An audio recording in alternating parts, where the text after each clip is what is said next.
Shalom, shalom. Shalom, shalom, shalom, shalom. It's that thing. Okay.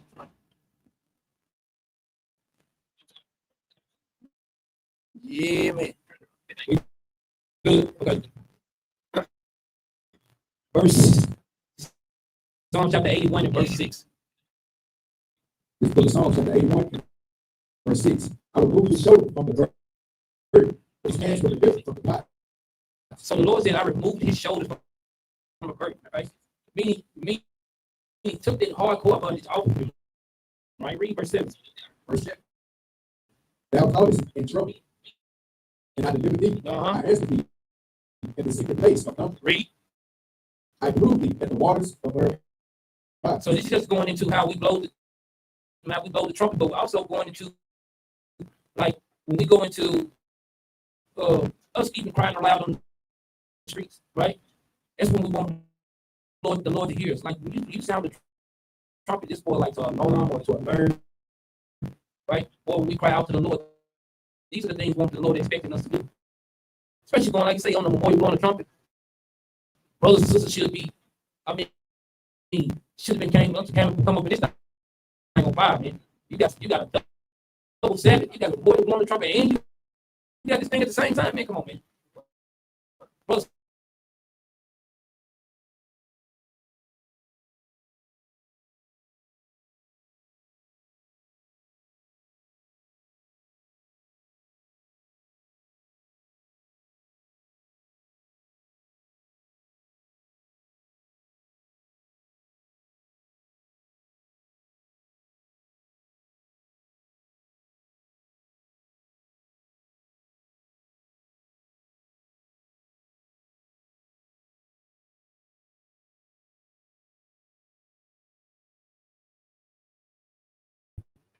Okay. Yehudi, you should have said Yehudi.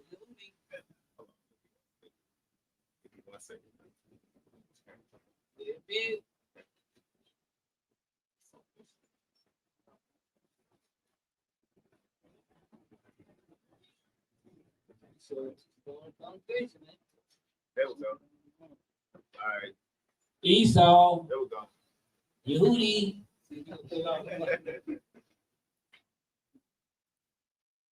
You look choppy. Yeah. We good? Yeah. We good. Put the mic down. All praise to the Most High. We good. Okay. Let's go to Leviticus chapter 23. Book of Leviticus chapter 23, and we go to verse 23. It's the book of Leviticus chapter 23 verse 23. And the Lord spake unto Moses, saying what? Speak unto the children of Israel, saying, in the 7th month, in the first day of the month. So he said, in the 7th month, in the first day of the month, read.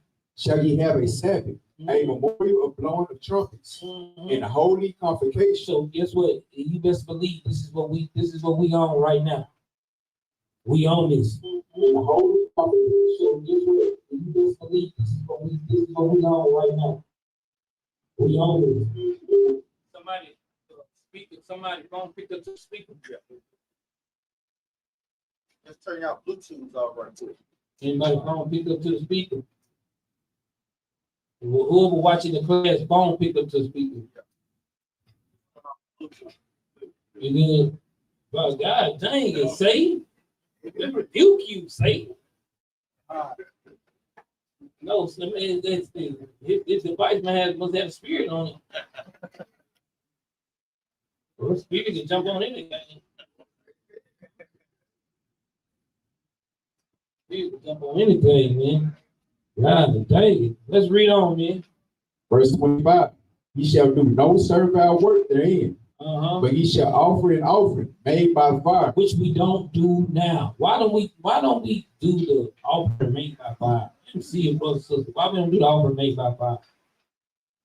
We brothers, right? Atonement. Christ is our atonement. Right? He's our atonement, but he's more than that. Give us spiritual sacrifice. Gave us spiritual sacrifice. Go to Ephesians right quick. Chapter 5.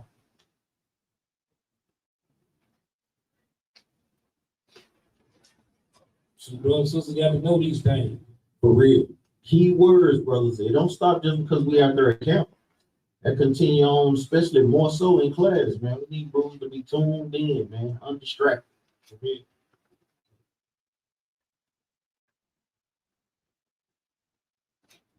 When we get there, let's read it. This is the book of Ephesians, chapter 5, and verse 1. Be ye therefore followers of God as dear children, and walk in love, And walk in love, read. as Christ also had loved us, This is how Christ loved us. Read. and had given himself for us an offering and a sacrifice to God for a sweet smelling savor. So this is what Christ came to do for us, right? So this is why we don't offer those things up, right? But we know we still blow the trumpet, we still keep our feast days, but the sacrifice is something that we don't have to do, right? Because now we do what, brothers and sisters? Spiritual sacrifices. We hope brothers and sisters can understand it, right? Go to 1 Peter 2 and 5 right quick.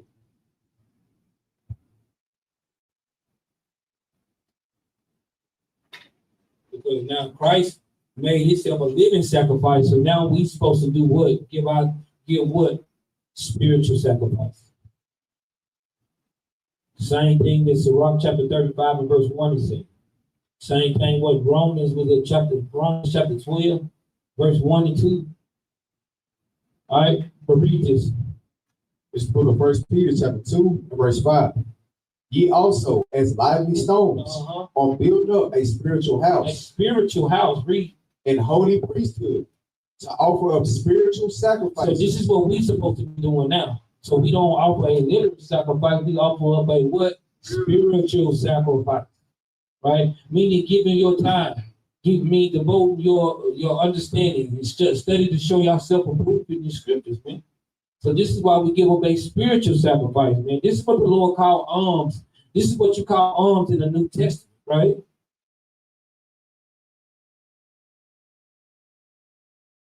By Yahweh Shah. Acceptable to God by his son, Amashiach Yahushua, right?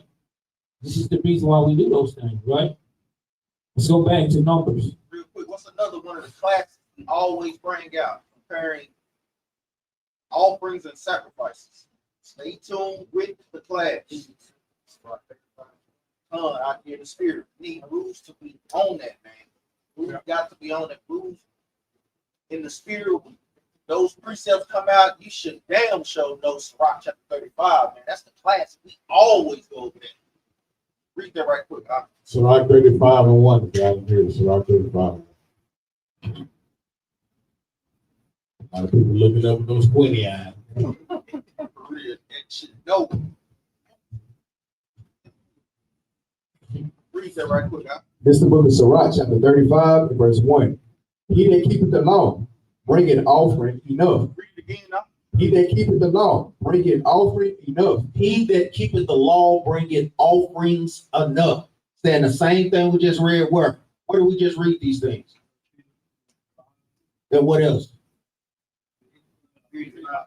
Ephesians 5 and 1, 1 Peter 2 and 5. I need Bruce to have all these precepts right here. Read on up. He that taketh heed to the commandment, offereth a peace offering. He that requited a good turn, offereth fine flour. And he that giveth alms, sacrifice and praise. Because even Aki just went into that. When you giving alms, that's as a sacrifice as well, man. Go ahead, Aki. Here it comes. Let's go to Numbers chapter 10. We'll start at verse 8. Start at verse 7. Man. Start at verse 3. Start at verse 1.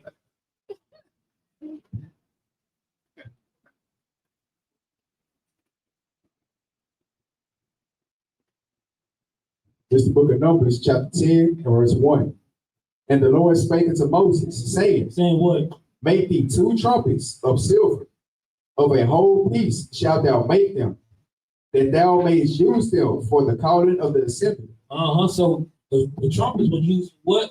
For the calling of the assembly, read. And for the journey of the camps. And for the what? And for the journey of the camps. And for the journey of the camps. Right? What's the journey? What was the journey of the camps? And see how much meat brother got on. You ain't about to eat. I need more than that. You know you ain't gonna put no broad statement. You gonna be able to give me direct or give me a precept all the way. And you already know it. See, read that part over again, this last part out. And for the journey camps.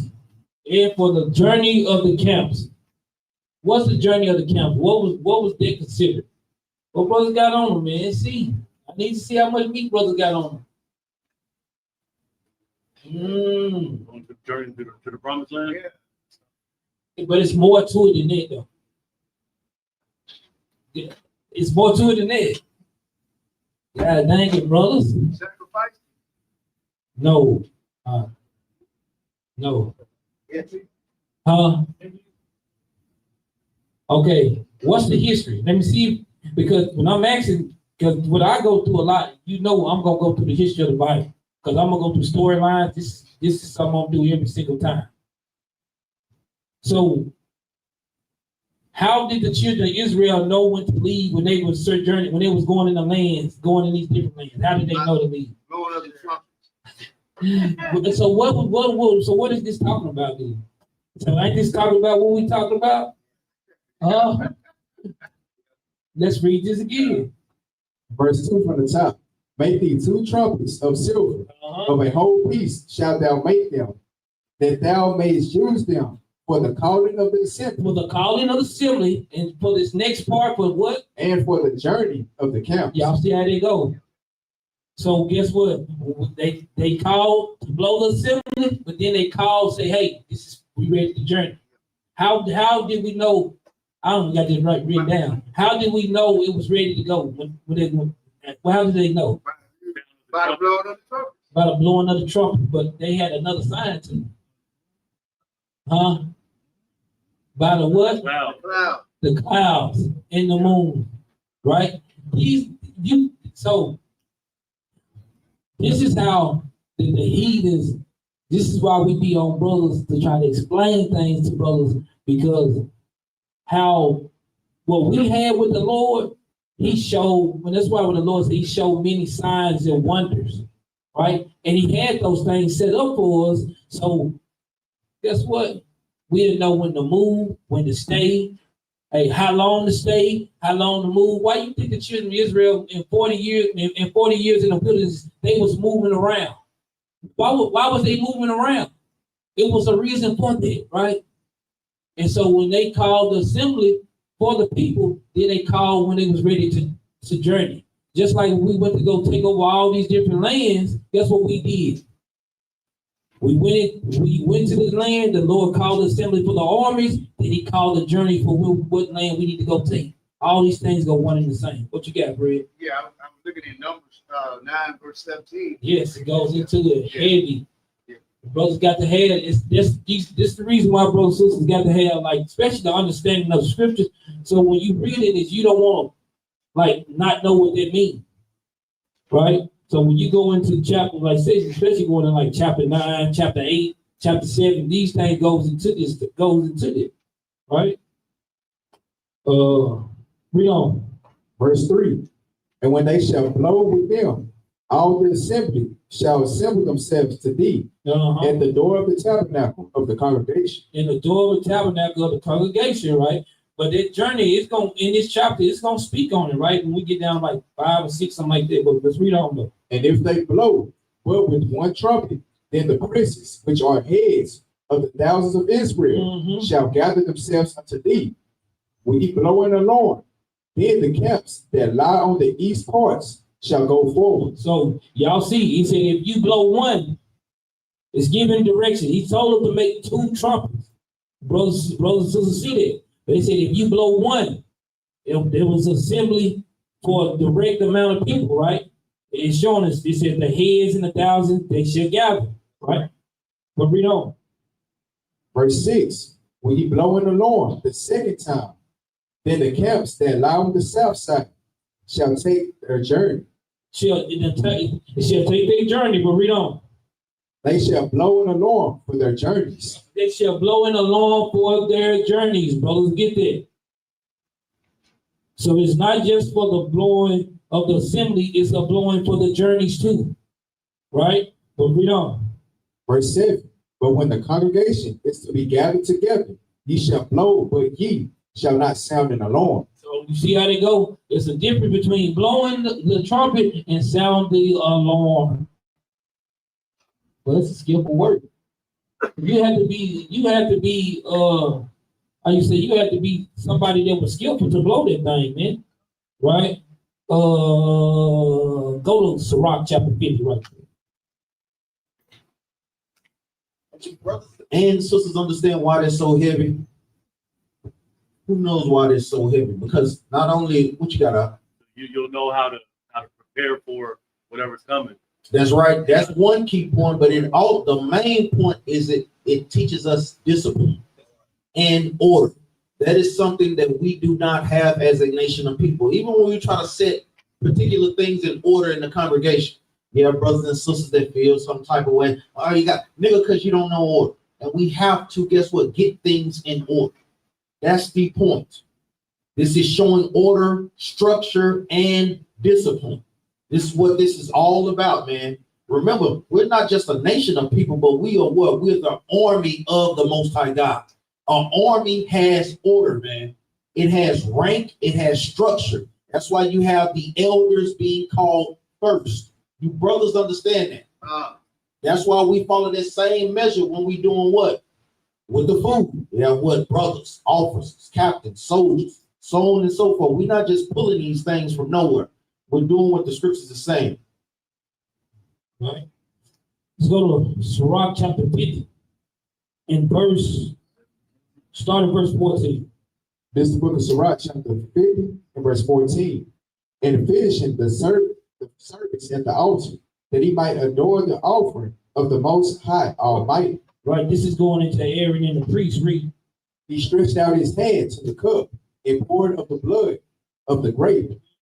He poured out at the foot of the altar a sweet smelling savor unto the Most High, King of all. So to the Most High, right? Read. Then shouted the sons of Aaron, and sounded the silver trumpet. And sounded the what? The silver trumpet. And sounded the silver trumpet, saying the same thing. Read. And made a great noise to be heard for a remembrance before the Most High. All right, verse 17. Then all the people together hasted and fell down to the earth upon their faces to worship their Lord God Almighty, the Most High. So every time they blew the trumpet, it was a trumpet for something. It wasn't just a trumpet just to be blowing. Hey, y'all, let's just wake up and start blowing the trumpet left and right. No, these things was to give us direction, give us orders, right? To give us understanding. Go ahead, up. And what else does it do? It makes you be a great listener, right? When something is told for you to do, you're able to abide in that and say, okay, well, I understand. This trumpet, this sound is for this call. This alarm is for this problem, right? Or this situation that we're going to go into. Bring it up to today when we would give counsel and everything like that, man. If you're able to adhere to what we tell you, hey, brother, stand over here. When we at camp, hey, brother, I need you to move up a step and step in front of the reader, right? All these things go together for the hand in hand, like Captain Anaya said, order and structure, which we do not have in our kingdom right now, which we're trying to promote. Everything is about structure and order, man. When we come to the rules, we tell you, hey, you need to do this, we need to do this. Don't look at it as somebody tell you, oh man, he think he's mine. It's for the betterment of the nation, man. Like I said, even with counsel and things, you have to be a great listener, man. Right? You got to hear the sounds of the trumpets. Is it an alarm or is it a call for praise? Right? Mind got to be set and ready to adhere these things. Go ahead, now. They come. Because the thing is, just like when you see like captains and officers and soldiers, reason why those things are set up because guess what? You see brothers move through the rank because the brother was doing what? Doing things in order. That's how brothers move through the ranks, man. It ain't just to be stagnant in the truth, right? Man, it's like you get an alarm and brother's like, hey, what was that? Was that an alarm? Was it?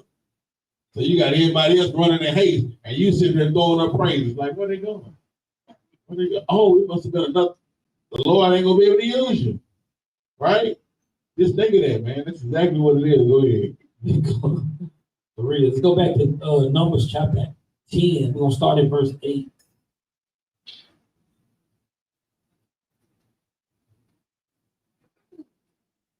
This is the book of Numbers, chapter 10, verse 8. And the sons of Aaron, the priest, shall blow with the trumpets, and they shall be to you for an ordinance forever throughout the generations. Same thing we read in Sirach chapter 50, right? These are the ordinances, man, right? But read on. And if ye go to war. Now it's talking about war, right? Read. And if ye go to war in your name against the enemy that oppresseth you, then ye shall blow an alarm with the trumpet. So now you can blow the alarm with the trumpets, right? Meaning multiple trumpets will be blown. Right, read. And ye shall be remembered before the Lord your God, and ye shall be saved from your enemies. So now this is why blowing the trumpets, this is why memorial blowing the trumpet is so heavy, and this is why blowing the trumpet is so heavy. Because we use the trumpet to be saved. Christians say, and they say they accept God into their hearts and they say, that's not the same thing, man. It's just not the same thing. That's why having an understanding of the Bible is the best thing going, man. Right? Because we see how the world wants us to do, but we see how God tells us to do. Right? But read on. Verse 10. Verse 10. Also in the day of your gladness. So also in the day of gladness, now it's another part of blowing the trumpet. Read. And in your solemn days. Of your months. And meaning the new moon is the beginning of your months. Read. Ye shall blow with trumpets over your burnt offerings. The burnt offerings. Read. And over the sacrifices of your peace offerings, that they may be to you for a memorial before I am the Lord your God. So meaning that we're supposed to be on the new moon, we're supposed to be blowing the trumpet. On the Sabbath days, we're supposed to be blowing the trumpet. That's why we blow these things, man. See, before the class started, what we didn't get the prayer, we blow the trumpet. Right? Guess Go what? ahead. It should be a day of gladness, man. All right. So heavy stuff right there, man. That I bringing that most I got. Showing us, man. A day of gladness, meaning what? Brothers and sisters need to leave their burdens on the outside and be solely focused in on celebrating and worshiping the Most High in His name, man. Some heavy stuff. That's some real deep spiritual stuff right there, man. Meaning what? If you're not in the spirit, but when you hear that trumpet, you better get in the damn spirit. You better get in the spirit, man, because guess what, man? Look, most like I could easily take that spirit away from you. You think you bad now? Say, go ahead, huh? So what precept would you put with verse 10? What precept, brothers, jotted down with verse 10? Thank you, twin. All praises. You're in the spirit. Psalms 81. Make sure you precept Numbers 10 and 10 with Psalms 81, 3 and 4, right? That's how you got to be paying attention. Listen. Hey, we just read that the first scripture, blow up the trumpets in the new moon. Now you see it giving us the same ordinance or structure that we must do. So make sure you precept it.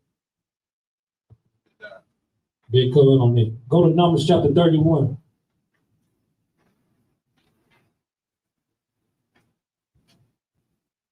Start at verse 1, huh? This is the book of Numbers, chapter 31, verse 1. And the Lord spake unto Moses, saying, avenge the children of Israel, of the Midianites. Of the who? Of the Midianites. Now this is the children of Israel going to the war with the Midianites. Right? Watch how it go though. Read. Afterward shalt thou be gathered unto thy people. So afterwards should they be gathered to the people. Read. And Moses spake unto the people, saying, arm some of yourselves unto the war, and let them go against the Midianites, and avenge the Lord of every tribe 1,000 throughout all the tribes of Israel. Right? Shall ye send to war? Said you send to war. So y'all got to think. What we just read in Numbers chapter 10, it says that we blow the trumpet so we can be saved from our enemies. That's Numbers chapter 10 and verse 9. Right? So we can be saved. This is a war trumpet. Right? So this right here should be giving brothers and sisters the understanding of why they blowing the trumpet now. And he's going to speak on it a little bit. Read. Verse 5. So there were delivered out of the thousands of Israel 1,000 of every tribe, 12,000 armed for war. And Moses sent them to the war, 1,000 of every tribe. Them and Phinehas, Read. the son of Eleazar, the priest, Read on. to the war with the holy instruments, With the holy instruments, read. and the trumpets to blow in the land, in his name. You know, in his hand. God dang it, man. In his hand, right? So they had what? The priests had what? The trumpets in their hands. Why? Because they was going to blow the trumpet to be what? Saved from their enemies. Right? This is why the more you're blowing the trumpet, man, I don't understand how brothers and sisters don't understand it. This is a heavy thing. So after they blew the trumpets, this is what happened in verse 7. Read. Verse 7. And they warred against the Midianites, as the Lord commanded Moses. Read. And they slew all the Baals. You see how they go? They did things in order, and guess what they had? They won the battle. Right? Just think about on a small note then how we do with our day-to-day basis, trying to stay locked in, trying to do the things that we're supposed to be doing. And guess what? Those little small battles that we have, guess what? When we cry out to the Lord, maybe the Lord will hear our battles too. So this is why you stay locked in when the Lord, that's why the Lord calls us a nation of priests right now. Right? So when we doing what we commanded, the Lord hear our prayers, man. Let's go to Nehemiah right quick.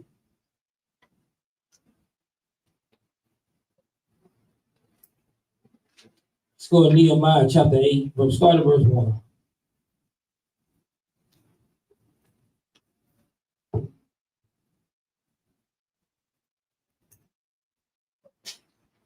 I'm gonna see if brothers catch this. This is the book of Nehemiah, chapter 8, and verse 1. And all the people gathered themselves together as one man. As what? As one man. So he said all the people gathering themselves together as one man. Read on. And to the street that was before the water gate. So they gathered together as one man into the street at the water gate. What does this remind brothers and sisters of? Brothers of. What does this remind you of? Let's see. Camp. But what did it say we have to be in camp? One mind. Huh? One man. He called what? One man. Oh, brothers better get some understanding on it. That's why we got to make sure that brothers be on one accord when we out there on them streets, man. We get up there and we start putting up a whole bunch of teaching. He teaching this and he teaching that. No. He teaching this Sabbath on this one. Then he turn around teaching. You can't do that. It's total confusion. Right? That's why, man, a lot of time, I'm gonna tell you how blessed we've been through the years that the Lord blesses us. Even when we do unit camp with brothers, you think brothers do not call it. That's beautiful though, ain't it? Just think about that, man. All the years that we done did, and we done did unit camp, man, with a lot of brothers, man, a lot of camps. And it always be that level of respect because we all know that we got to go out there as one man. Right? Bring it, thus said the Lord, man. Right? Because we know we got what's to come and go. Let's see what brothers got.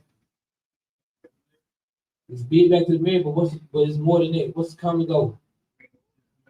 Keep the commandments. Teach our people to keep the commandments. That's the biggest cry aloud, spirit not that we can do is teaching our people to keep the commandments. That's a trumpet. That's why the Lord said our voice like a trumpet. It's sounding alarm. We warning, right? Let's read on.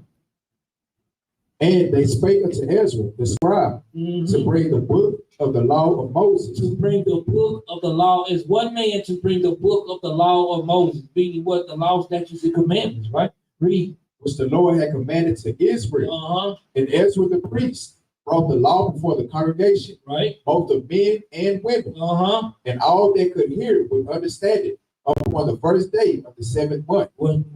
Just like we doing now, right? But read on. Verse 3. And he read therein before the street. Before the what? Before the street. And he read before the street, before the place, right? Read. That was before the water gate. From the morning until midday. From the morning until midday. Read. The men and the women, and those that could understand, and the ears of all the people were attentive unto the book of the law. So this is what we need to be trying to make sure that we be attentive to the book of the law. This is how we lock in, man. Jump down to verse 8. Verse 8. So they read in the book and the law of God distinctly. And they read in the book of the law distinctly. So brothers and sisters can understand the Bible. This is why we out here on the streets to teach. Right? Read it. And gave the sense and caused them to understand the reading. And Nehemiah, which is the Tarshish.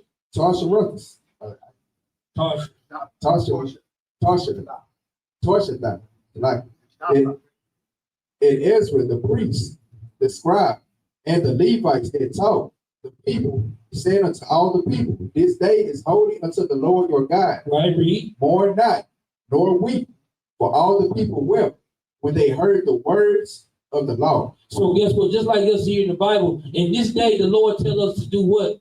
He tell us, don't this morning and weeping. We got to put these things away. Right? This thing is going to be holy unto the Lord, man. Right? Read. Verse 10. Then he said unto them, go your way, eat the fat, and drink the sweet, and send portions unto them, for whom nothing is prepared. And to whom nothing is prepared, read. For this day is holy unto our God, or unto our Lord. Unto our Lord, read. Neither be ye sorry, for the joy of the Lord is your strength. So this is y'all got to think. The more joy that we have on this day, the more strength we have on this day. The more joy that you have on God's feast days, the more strength you have in this truth. Brothers and sisters, believe it or not. If you think it's when the 7th day comes, you be like, another Sabbath. Watch how you be in this truth.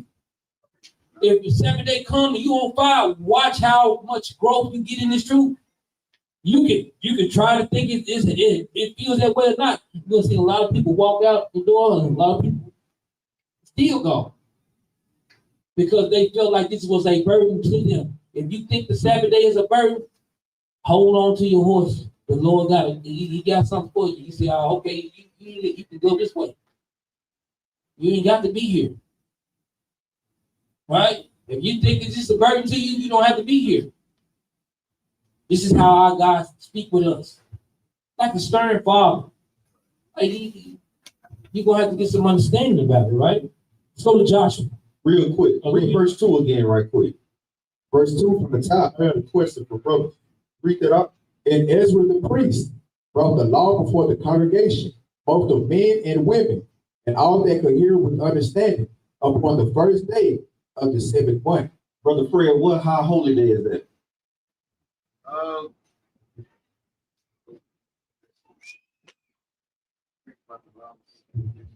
Brother Renard, what high holy day is that? You don't sound too sure. Huh? And what else? That's right.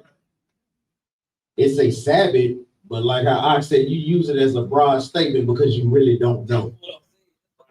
It's specific. The first day of any month is what? A new moon. But in this specific month, it's what? A new moon and memorial blowing the trumpets. Want brothers to pay attention when y'all reading those things in the scriptures. When you see the first day of the month, that means what? It's a new moon. It is a new moon. Brothers need to be keen to that. It's not going to always word it like how we want it to word. And you must treat every new moon as what? Sabbath. As a Sabbath day. So if it's on a new moon is on a Tuesday, it's still treated as a what? But is it the Sabbath day? No, the Sabbath day was already ordained. Sabbath day is what Sabbath day is. Guess what? This is why, brothers, that's why I say read the book of the law to them of understanding. Right? It said all they could hear with understanding. Verse 2 said all they could hear with understanding. That's all you want on that? Yeah.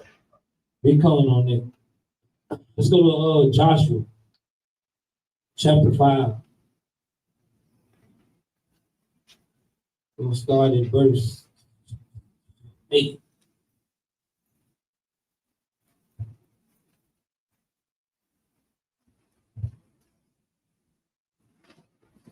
This is the book of Joshua, chapter 5, and verse 8. And it came to pass, when they had done circumcising all the people, that they abode in their places in the camp. So this is Shalaki, this is Joshua. All the people that came out of the wilderness and all the new people that was out of the wilderness. Guess what? Joshua made sure that they were circumcised, physically and spiritually. Right? He wanted to make sure that they had the understanding. Read on. Till they were whole. And the Lord said unto Joshua, this day have I rolled away the reproach of Egypt off you. Wherefore the name of the place is called Gilgal unto this day. Until this day. Jump down to verse 13. Verse 13. And it came to pass, when Joshua was by Jericho, that he lifted up his eyes and looked, and behold, there stood a man over against him with his sword drawn. Who is this, brothers? Before we read it, y'all better not miss this. Right. Okay. I was gonna say, brothers better not miss it. Right? Read. With his sword drawn in his hand. And Joshua went unto him and said unto him, What do we say? art thou for us or for our adversaries? Man, I'm gonna tell you, we always bring this up, but man, I'm telling you something. Every time I read this, it makes me feel something in my spirit. Man, he literally in there talking to Christ, asking him, look, is you for us or are you against us? Which one of y'all brave enough to do that? Because I know, I say y'all, because I know I ain't gonna do it. That's why I asked which one of y'all brave enough to do it.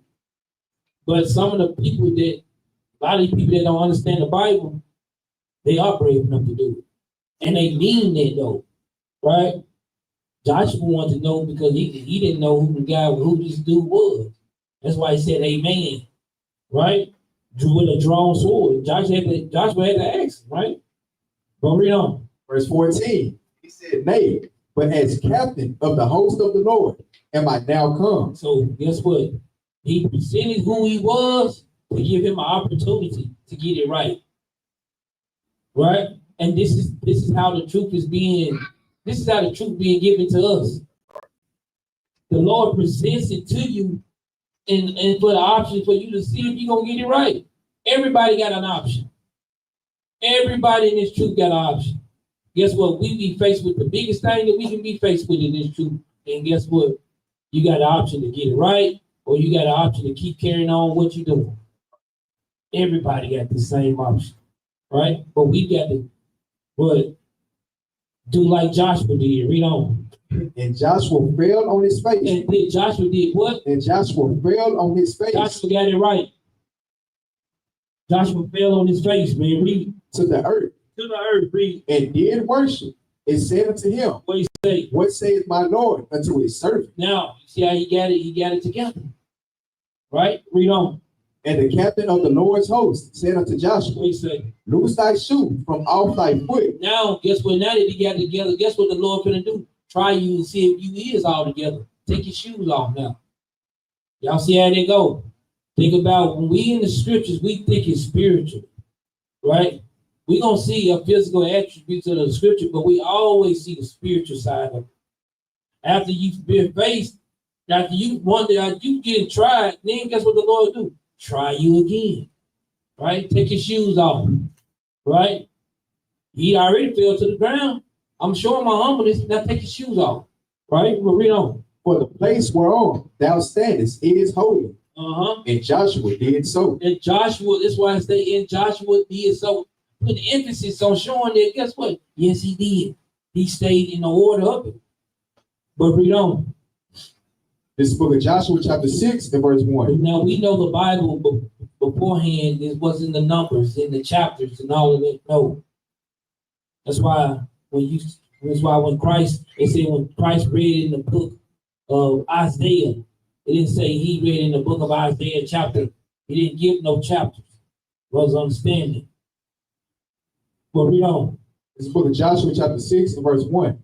Now Jericho was straightly shut up because of the children of Israel. None went out, and none came in. And none came in. All right, just read. And the Lord said unto Joshua, What he say? See, I have given into thine hand Jericho, and the king thereof, and the mighty man of valor. So guess what? The Lord done gave Jericho to the children of Israel. Right? But just because when the Lord give you something, brothers and sisters, I want y'all to understand this. If the Lord give you something, he don't give you something without direction. Because Satan gives gifts too. Brothers and sisters better understand where it came from. There's some direction behind it, but you got to go through what the Lord tell you to go through to be able to get to the other side of it. Come on, brothers. Come on, sisters. Read it. Verse 3. And ye shall compass war. And ye shall compass the city, all ye men of war, and go round about the city once. Thus shalt thou do 6 days. So now it's giving a command. I gave you something, now I'm giving you a command. Read.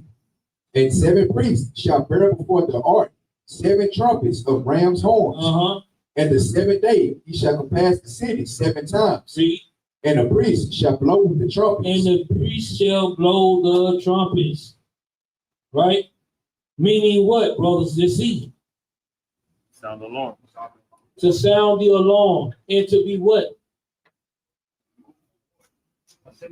Get ready for war. That's a lot, but home in. Get ready for war. Say that again. I hear you. That's right. To be saved is to go to war, but also to be saved from our enemies. But it's giving us a direction on how they were supposed to do it. They supposed to go around the city once, blowing it, but they're supposed to be doing it for 6 days. Y'all get that? This is what the Lord comparing us, right? Comparing us to how we supposed to be doing these things, right? Because sometimes when we do things out of order, see how the thing goes. It don't go in our favor. But when we do the thing according to how the Lord tells us to do, you'll see the favor comes about. Because it's got to happen this way. If the Lord, especially when he gave a direction on how the thing go, boom, boom, boom, he lined it up for us. But watch how it go. Read it. Verse 5. It shall come to pass that when they make a long blast with the ram's horn, and when ye hear the sound of the trumpet, all the people shall shout with a great shout, and the wall of the city shall fall down flat. So that when they hear the sound of the great trumpet, and all the people shall shout with a great shout. Brothers should make sure you put Isaiah 58:1 beside those things. Because this is direct line. Because this is how the Lord comparing what? A trumpet to a what? Voice. And it's going to go into more detail. Because Christians be wondering why, and all these people that's in the religions wonder why y'all yelling at the people. Have you read Joshua chapter 6? Right? Because what we doing, they don't understand. But we should understand why we crying aloud. Right? Watch how I go into more detail. We'll read on. And the people shall ascend up every man straight before him. And Joshua, the son of Nun, called the priest and said unto them, What do you say? Take up the ark of the covenant, and let 7 priests bear 7 trumpets of ram's horns. Read. Before the ark of the Lord. Before the ark of the Lord. Read. And he said unto the people, What do you say? Pass on, and pass the city, and let him that is armed pass on before the ark of the Lord. So this is Joshua giving them straight commands on what they're supposed to be doing. I have the ark of the Lord in front of them. You got the 7 priests with the 7 ram trumpet, right? And they can pass the city, you know. Just think about all the fear that and we see the thing is the same way how we cried aloud on the streets. The reason why people got something to say, because this puts fear in the nations. The same way it is in the Battle of Jericho, that they put fear in them when they heard that trumpet sounded, they know something coming. And the other nations got that same fear in them when they see Bruce on the block crying aloud. They got the same fear. They know it's coming. Our people might not believe it. They might not want to believe it. That's why 1/3 and 144 is a real thing. Right? But when they hear that loud voice or they hear that trumpet on the streets, guess what? This when the people think like, oh God, this thing came real. Go ahead. We know that number 7 represents what? Completion, man. How many clean animals was Noah commanded to take on the ark? How many times are we supposed to forgive a brother? 7 times 7. Give me the book of Revelation chapter 4, verse 5. How many spirits are amongst the throne of the Most High? 7 spirits. It's just a complete number of spirits. So remember that number 7 is very heavy and very spiritual, meaning what? Completion, a complete number. Brothers, write it down. I didn't get that, Cap.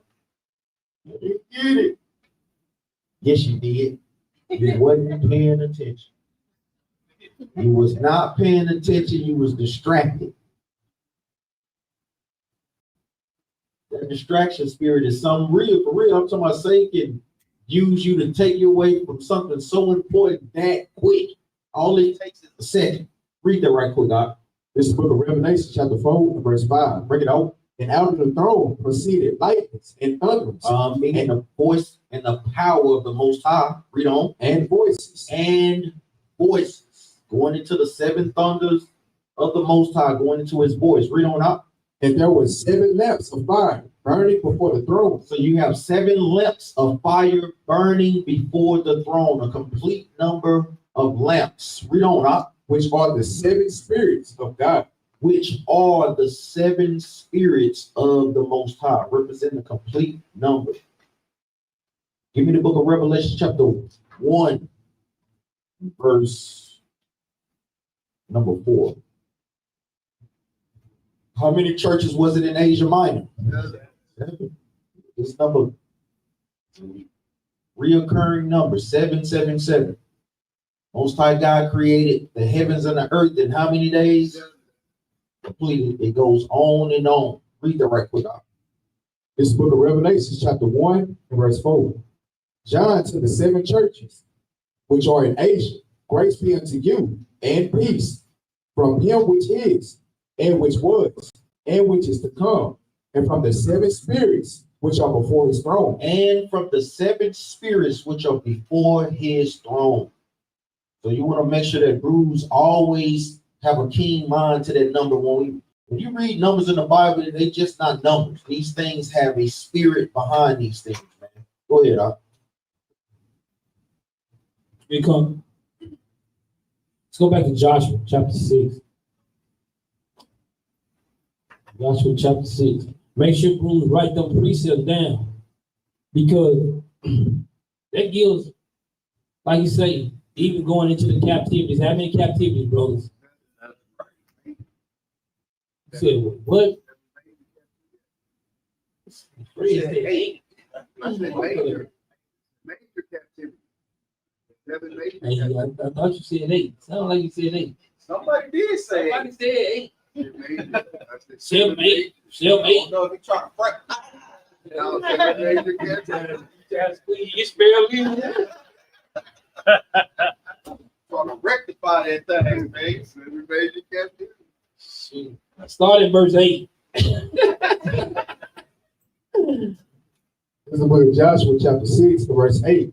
And it came to pass, when Joshua had spoken unto the people, that the 7 priests ran the 7 trumpets of ram's horns, passed on before the Lord, and blew with the trumpets, and the ark of the covenant of the Lord followed them. And all the covenant of the Lord followed them, right?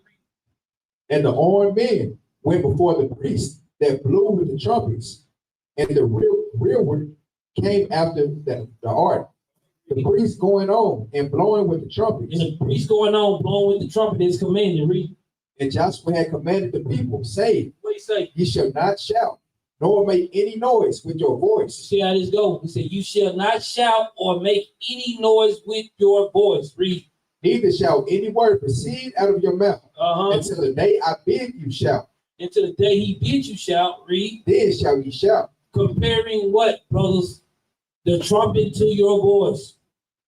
Right? Because the same way the trumpet was getting them ready for war, in the day of the war, what did they use? Their voice.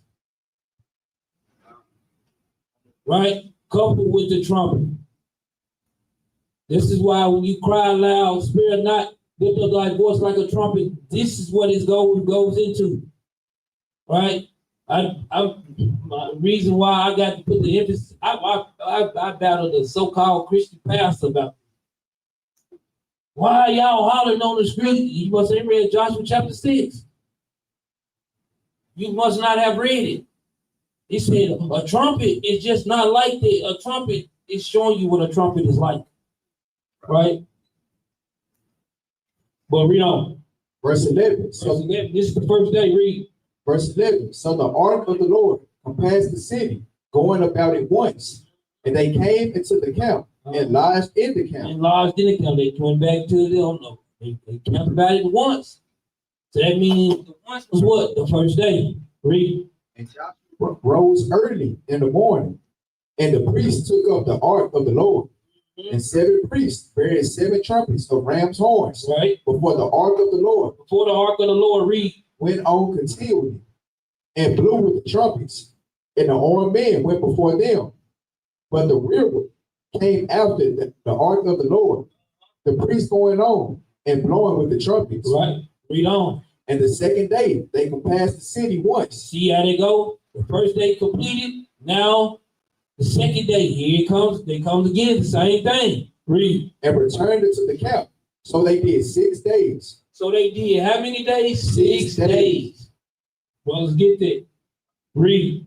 And it came to pass on the 7th day that they rose early about the 9th of the day and compassed the city after the same manner 7 times.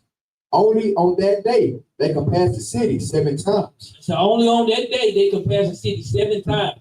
Every day, if the first 6 days they did it how many times? Once. But on the 7th day they did how many times? 7. Okay, read it. Verse 16. And it came to pass at the 7th time, when the priest blew with the trumpets, Joshua said unto the people, shout, for the Lord had given you the city. This is cry loud, sparing not. Lift up thy voice like a trumpet. Meaning your voice and the trumpet is compared into the same thing. Right? Read. Verse 17. And the city shall be accursed, even it, and all that are therein. So when we out here on the streets prophesying to the people, man, what do you think we doing? Giving them a warning. Giving them a warning. Yeah. Not just our people, we giving the nations the warning too. Why do you think they so much in the, we giving them a warning? Hey, y'all know this is finna happen to y'all. Do y'all know this is finna happen to you? Hey, you might not want it to, but it's finna happen. Just know it's finna happen to you. Right? Even like how we say, how many seals are there? 7 seals, man. How many trumpets are there?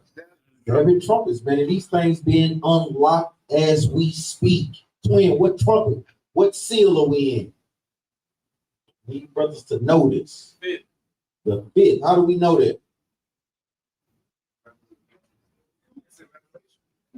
Twin, how do we know that?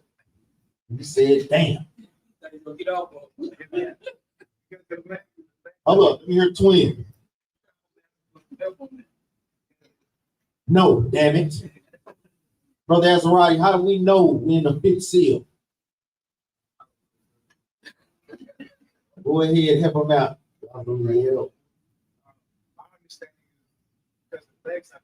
That's right. What plagues, what seal is the plagues in?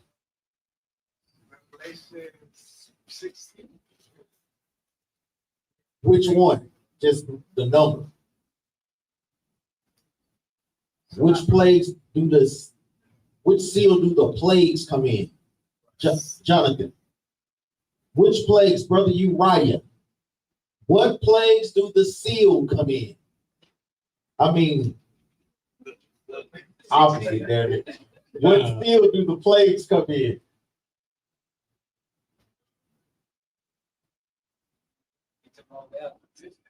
Huh?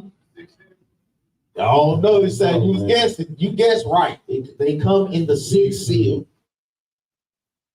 Make sure brothers write it down. Write that thing down. Revelation. What's the precept? The law. What the hell? Revelation chapter 6. Start throwing mics up in this thing, man. Revelation chapter 6 and 9 starts the fifth seal. So, Hold up right quick. Huh? 6 and 12. No. Revelation chapter 6. Read it, man. 9 starts the fifth seal and shows you the fifth seal which we're in. If you keep reading down, we'll get an understanding of the sixth seal and what plagues will come. This is the book of Revelation, chapter 6, verse 9. Started, verse 9. And when he had opened the fifth seal, I saw under the altar the souls of them that were slain for the word of God and for the testimony which they held. And they cried with a loud voice. Hold on. So we see how these seals overlap. Going into what? During the time that they was persecuting the disciples, the apostles, John the Baptist, us losing our lives in this truth. Read on.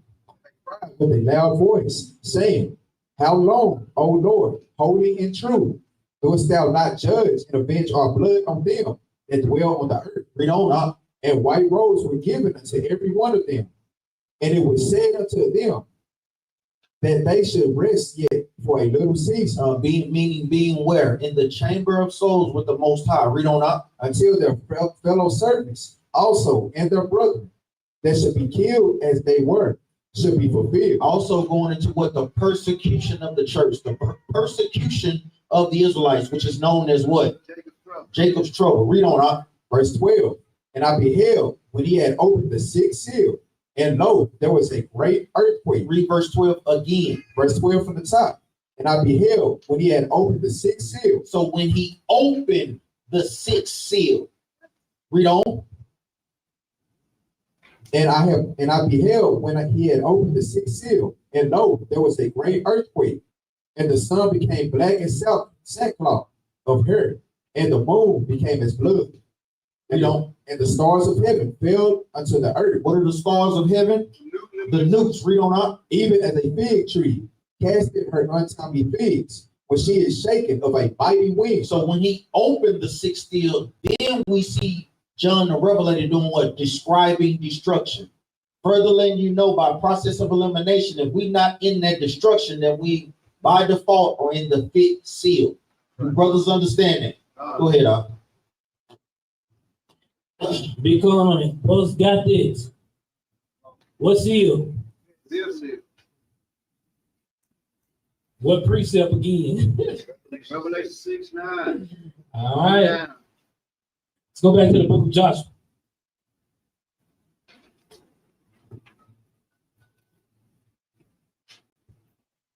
Let's go back to the book of Joshua. Start at verse 18 now.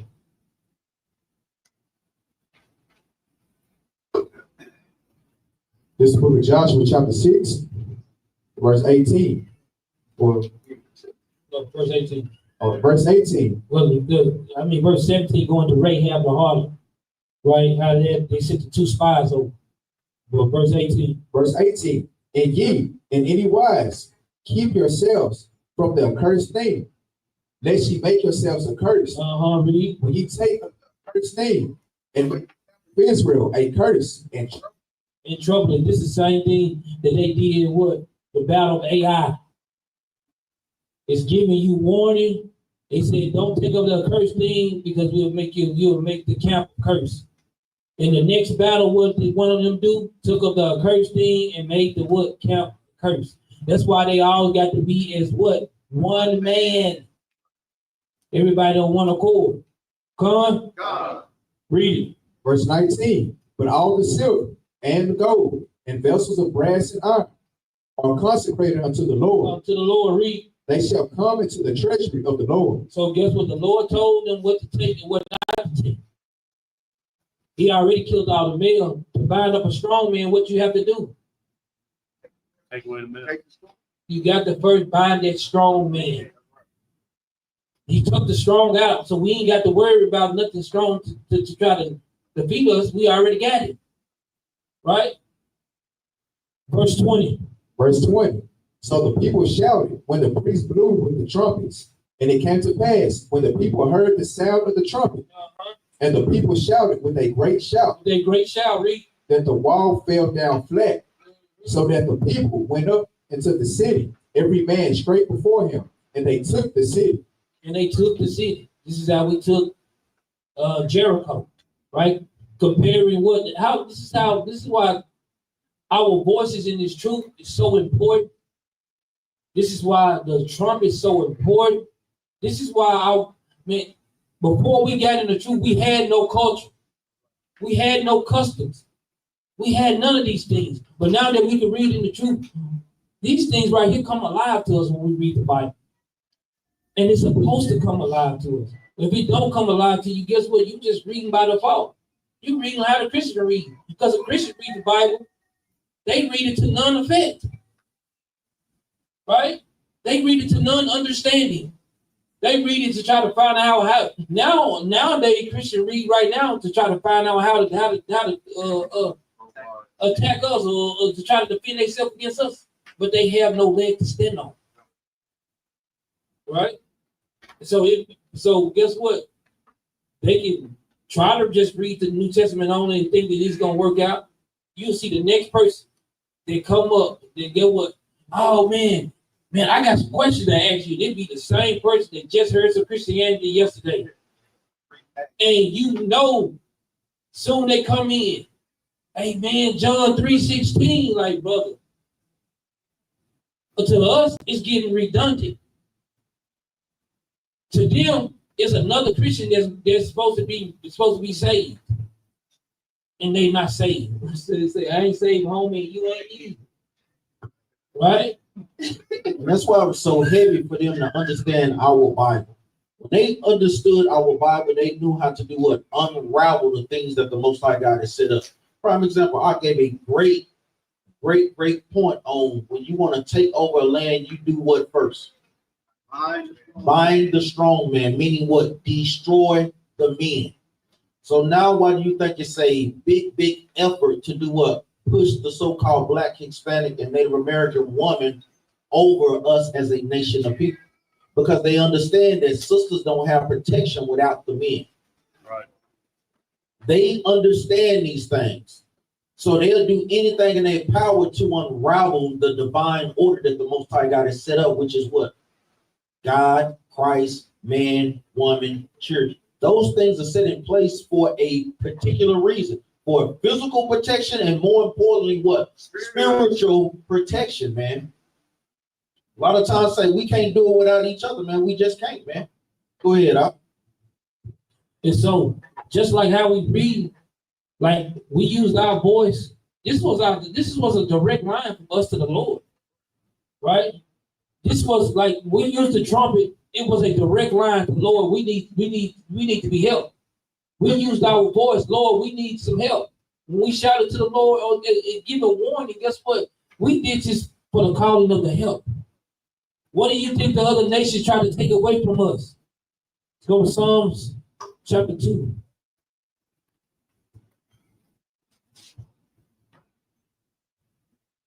And then just landing back on man, when we out there crying aloud, the Bible said that they shouted and the walls were broken down. Put that in today's record. When we out there teaching, what walls are we breaking down on our people? Strongholds. Those strongholds that are on them, man. Doctrines, right? Those mountains and governments that have put in play on us. The Christmases and the birthdays and the women being independent and right, these are strongholds that we are breaking down from our people. So even when we cry loud and we are shouting, that's why it's always good to go back and look into the Bible, because it gives us understanding. Jericho is understanding for us today. Jericho gives us understanding today that guess what? We can break these walls down, right? Like Jeremiah said, we gotta be what? One man knitted together, right? We gotta be in order. We gotta cry loud and shout and knock these walls down on our people. That's the only way they're gonna get it. That's why we always say engage the people, right? Engage the people. Talk to the brother. Call him out. Because you are only not calling him out with the jersey on, right? With the bald head. Now we talking to everybody else here too. Right? So just make sure we put this in perspective, man, of what we're doing. It all goes and ties in together. Go ahead, Doc. Because so we went from having the trumpet that you could use the trumpet to call out to being saved from our enemies. We using our voices to be heard from our God to not being heard at all. Think about the state of our people. Well, they did a damn good job. Man, they did a damn good job, man. Go to Psalms chapter 2 and start at verse 1. This is book of Psalms, chapter 2, verse 1. Why do the heathen rage? And the people imagine a vain thing. So he's saying, why do the heathens rage? They raging, why? Because they know how we get down. That's why Joel also he speaks so soft, and this is my Bible, and this is for my God. It's like speak like that, but he never opened the dang on Bible. You never see him open the Bible. But guess what? Shut that loud nigga up. They want a nigga to shut up. He too loud. Why do you think that all them NBA players and NFL players and all these people that men are supposed to be men of renown in this lifetime? Guess what? These men right here, compared to the Bible, they are nothing. The reason why they ain't nothing, because if master tell them to shut their mouth, they'll be quiet. You see, you got hundreds of people that got $50 million contracts, $70 million. They make $50 million a year. Okay, they make $50 million a year. Won't 10 of them get together? We could straighten Dallas up right now. 10 of them can get together. Look, 50 of them can get together and can straighten up Texas right now. You can take all these so-called Negroes out of poverty. Why they can't do it? You got control for the things that you want to do for your family to a certain extent. Right. But if you're not doing what they tell you to do, that's why they give you that little card, because at any given time, they can cut that little card off. The way you think they want to take the money out of our pockets, brothers and sisters better pay attention. They want to take cash from us so they can cut our cards off at any time. It went from gold to a paper to gold back and up a paper. Now paper ain't got to be backed up with nothing. But guess what they keep it? They keep their gold in the vault. Right? Well, so it's got something to start thinking about. So we went from the trumpet, blowing the trumpet, for the Lord to be saving us and to hear our voice. Now what they trying to do? They trying to cut that off. Let's cut that pathway off to them. Right? Read Psalms chapter 2. And read verse 2. This is book of Psalms, chapter 2, verse 2. The kings of the earth set themselves, and the rulers take counsel together. Read. Against the Lord and against his anointing. So this right here, this is not just a counsel against us, this is a counsel against our God. Right? How can the thing that God created, turn around here and try to talk? Well, this is wild, man. But this is the pride this is the pride spirit that the heathens got on them. That's why the Lord said the heathens are raging, man. This is the pride they got on them. Verse 3. Verse 3. Let us break the bands asunder. So he said, let us break their bands asunder. And cast away their cords from us. So this is the reason why they doing what they doing. They put a direct line. They want to cut off all our communication. Let's stop this loud nigga from talking so loud. Let's stop them from blowing their trumpets, man. Right? Let's shut up let's make a nigga man be soft and shut him up and let their women talk loud. Let their women take charge. This is what they want. Us as men in Israel, we fighting hard to keep our voice to be heard. But guess what? In this world, they want to shut our voices up. That's why brothers got to stand up, man. Go ahead. And now, I don't know if brothers and sisters been paying attention with what's going on. Brothers and sisters need to, man, because we kind of see them going into the next phase. What do you think the next phase of Esau's plan is? What brother have an idea? What's the next phase, No more freedom of speech. That's right. Me and the spirit, no more freedom of speech. So they're aimed at the so-called right, but who they really aiming at, they shoot at the perfect in secret. They'll use it as a way to come against us without people really knowing their true agenda. Another thing that they doing is what we tell brothers have to be up on in many aspects, geopolitical things that's going in the world, because these things directly affect what's coming out in the Bible. If you don't know what's going in the world, brother, you trip, and you're not discerning the times. Another thing that they just did, so-called small hats, basically done took control of what? Oh, TikTok. That's right. Oh, wow. Yeah. Oh, wow.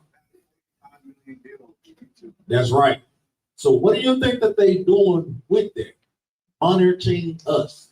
Because it's a big presence on that thing. They just bought the contract out, I think, a few days ago. Probably been had it, more than likely been had it in the works.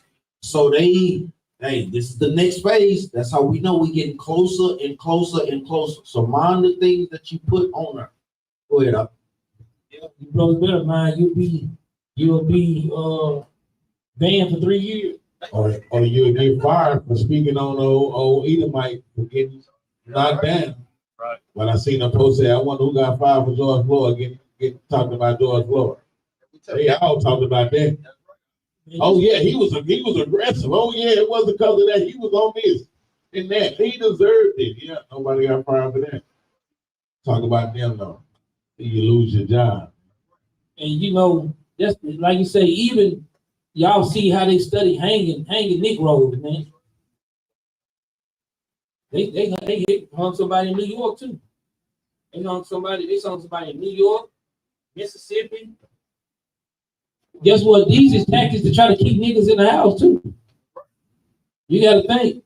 Well, we gotta keep these niggas off the street. Whatever they gotta do to for those not to hear the word, they'll do it. Guess what? I don't care if they have to send one of us to go over there and try to shut us up. So don't think that the distraction ain't gonna come. Don't think that they might not come. We might be teaching on the street one day, and they might do some. Well, you might. And guess what? Some of us might have to get put in jail. Some of us might have to die. Because the Lord said these things are gonna happen. So don't think it's some strange thing, right?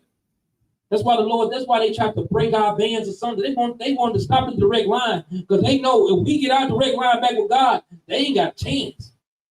All 17 nations, nobody got a chance.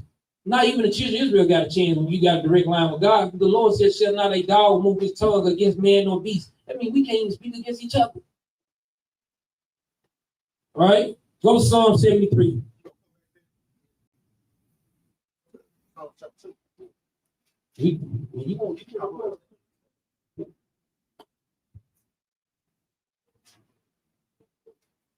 Psalm 73. No, go on, hit on it because I might go through the Jump down to verse 8. Go back to Psalm chapter 2 right quick, y'all.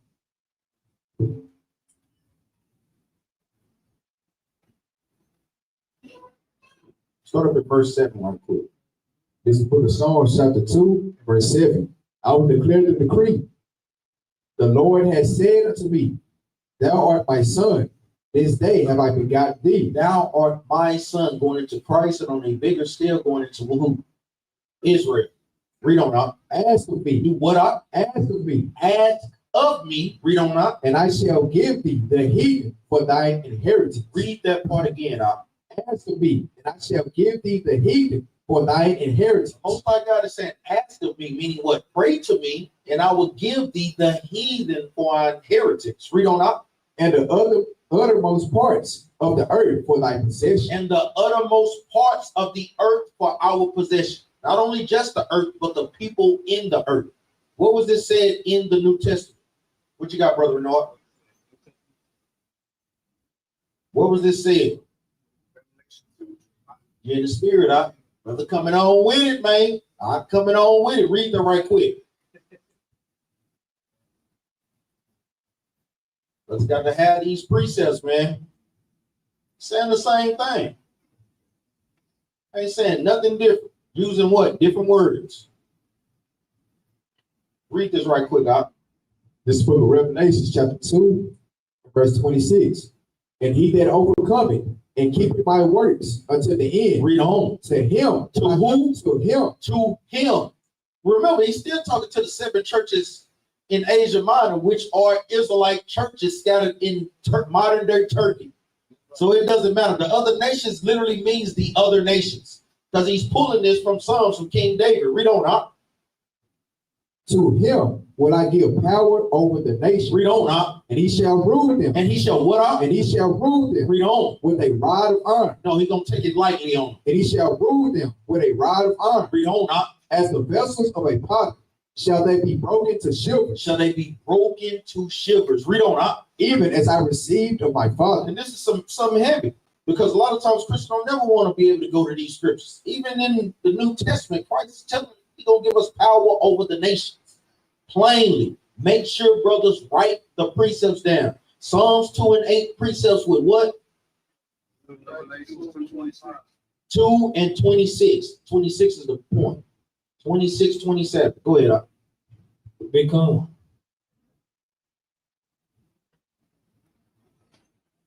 Trying to make sure, brothers, y'all back and forth. Psalms 2 and 8. Make sure, brothers, precept that thing out. Revelation 2 and 26. Back and forth. Boom, boom, boom, boom. Right quick. Let's go to Psalm chapter 73.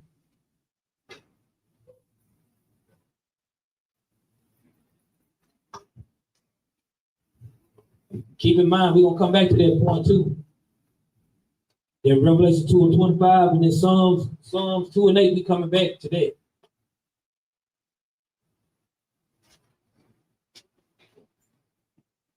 Read this, Psalm chapter 73 and verse 3.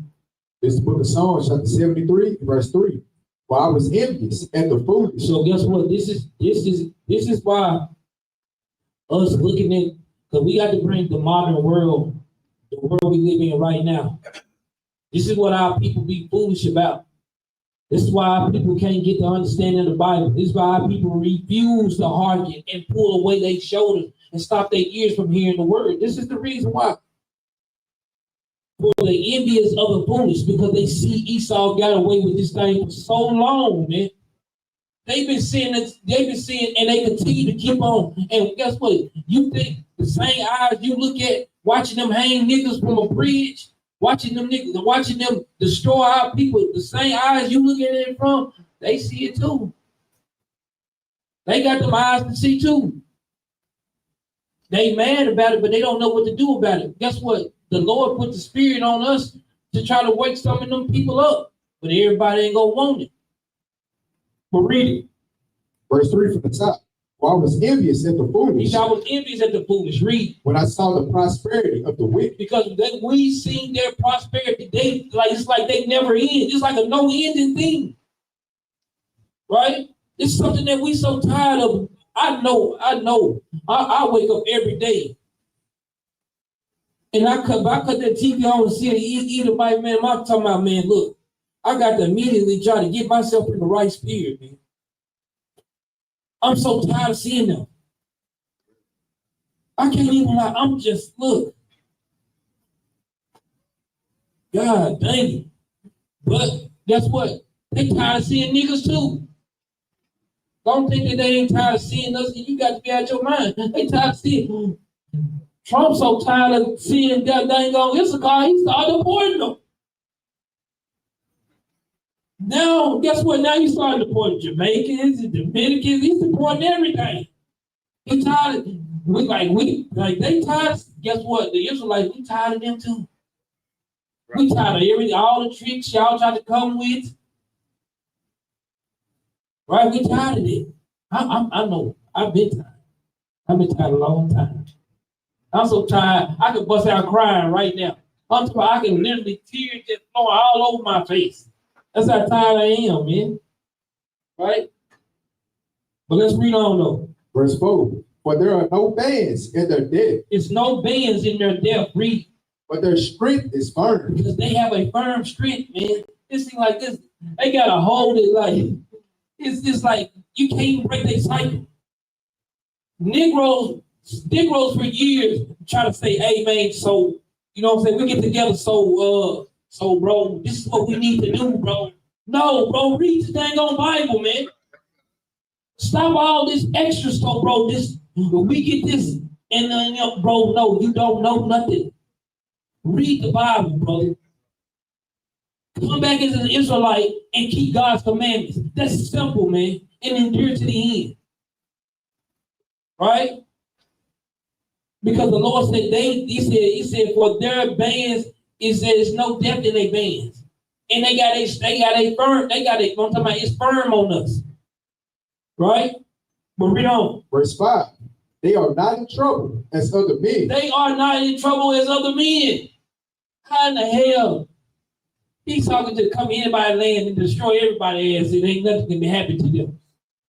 They can go destroy anybody, any country. Come on. Hey, let's gather around. Oh, we got brothers that been overseas. They done seen all the destruction. They can't do nothing. Other countries can't do nothing against so-called America. What can they do? America is the strongest nation in the world. And if any country that got a problem with it, tell them step up and America will destroy them 1-on-1. Maybe 2-on-1. Maybe 3 or 4-on-1. But guess what? But the Lord got the trick for him. We don't know the trick.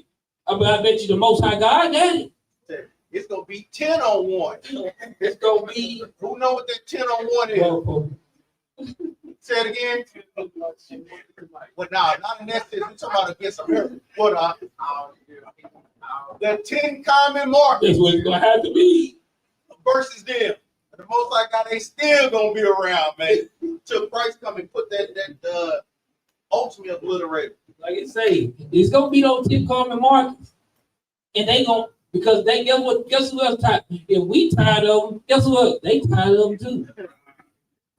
Because now all of a sudden you see Trump putting sanctions, they putting tariffs on them. They ain't never had all of this, man. What's all of this? Guess what? They mad about that. And they probably gonna they probably gonna do something about it tomorrow. We hope y'all do something about it tomorrow. We want y'all to do something about it tomorrow. And this is why we tell even the young brothers and sisters, even like I tell my son all the time, this is something that brothers and sisters need to be teaching their children. A lot of times they may sit up in class and think that it has no relevance to their classes, but it does. It has very much relevance to today's time, man. Especially what y'all talk about even in classes. It may go over your head if y'all not paying attention, but it's saying the exact same thing. We just bringing it up to today. That's why it's very important to go over these things with our children, man. Very important, man. Go ahead. Become. Watch this, read on. Neither are they plagued like other men. He said they are not in trouble as other men, and they not even plagued like other men. Right? Well, that's not what they got. Well, I'm talking about, look, verse 6. Verse 6. Therefore, pride compasseth them about as a chain. So this is why. He said, pride compassed about as a chain. This is the same thing that he puts in our people. That same pride. They want to put that same pride in our people. That's why it said pride compassed them about his chain. That's why our people need to be what? We got to break the chain. We got to break the jokes up about our people, man. Right? Piss it out. Violence covered them as a garment. And violence covered them as a garment. Right? Go ahead. That 6 is heavy, man. It said pride covered them as a chain. Because I don't know if we understand what our sisters, what did the Lord say about our sisters and them being modestly dressed? What's something that he said for them not to be adorned with?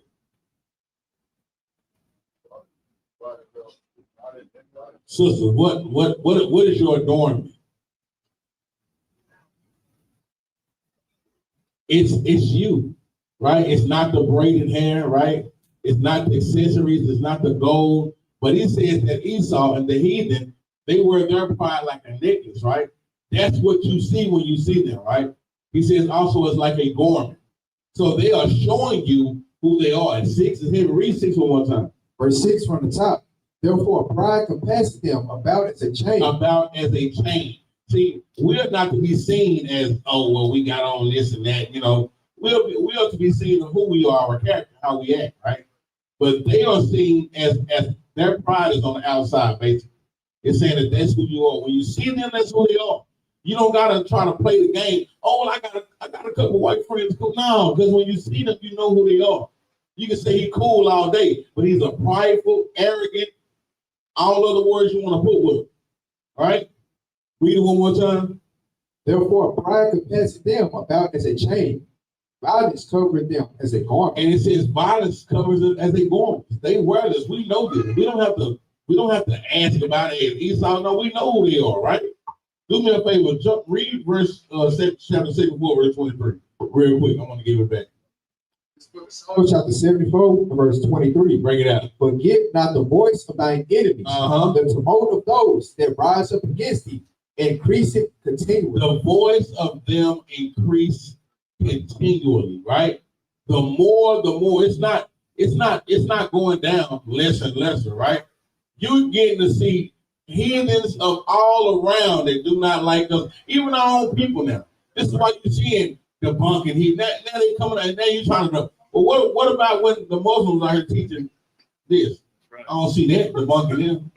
What about when they was out here teaching Buddha and Buddhism? I don't see you debunking that.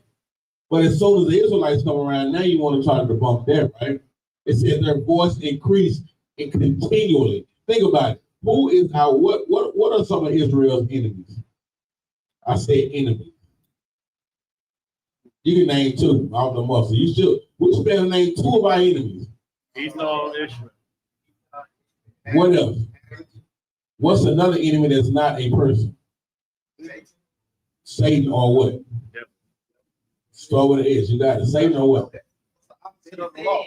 Sin. We can understand that sin is our enemy, but also that what? Heathens are our enemy as well, because you got people that say, oh, well, that's not your enemies.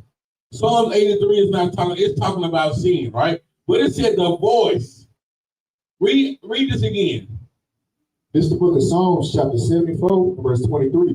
Forget not the voice of thine enemies. The voice of thine enemies, man, right? So we understand that, yes, sin is our enemy, but also that we do have enemies in the flesh, man, right? You can't get around Psalm 83. The Bible speaks on enemies. We just read it. Even when we talked about Joshua chapter 6, going into conquering our enemies, that we have physical enemies and we also have enemies. So I just want to touch that right there because, like you say, we deal on a lot of platforms, and that's that brother Nazareth, whatever his there. Yeah. Well, the sin is your enemy. No, we also have physical enemies, man.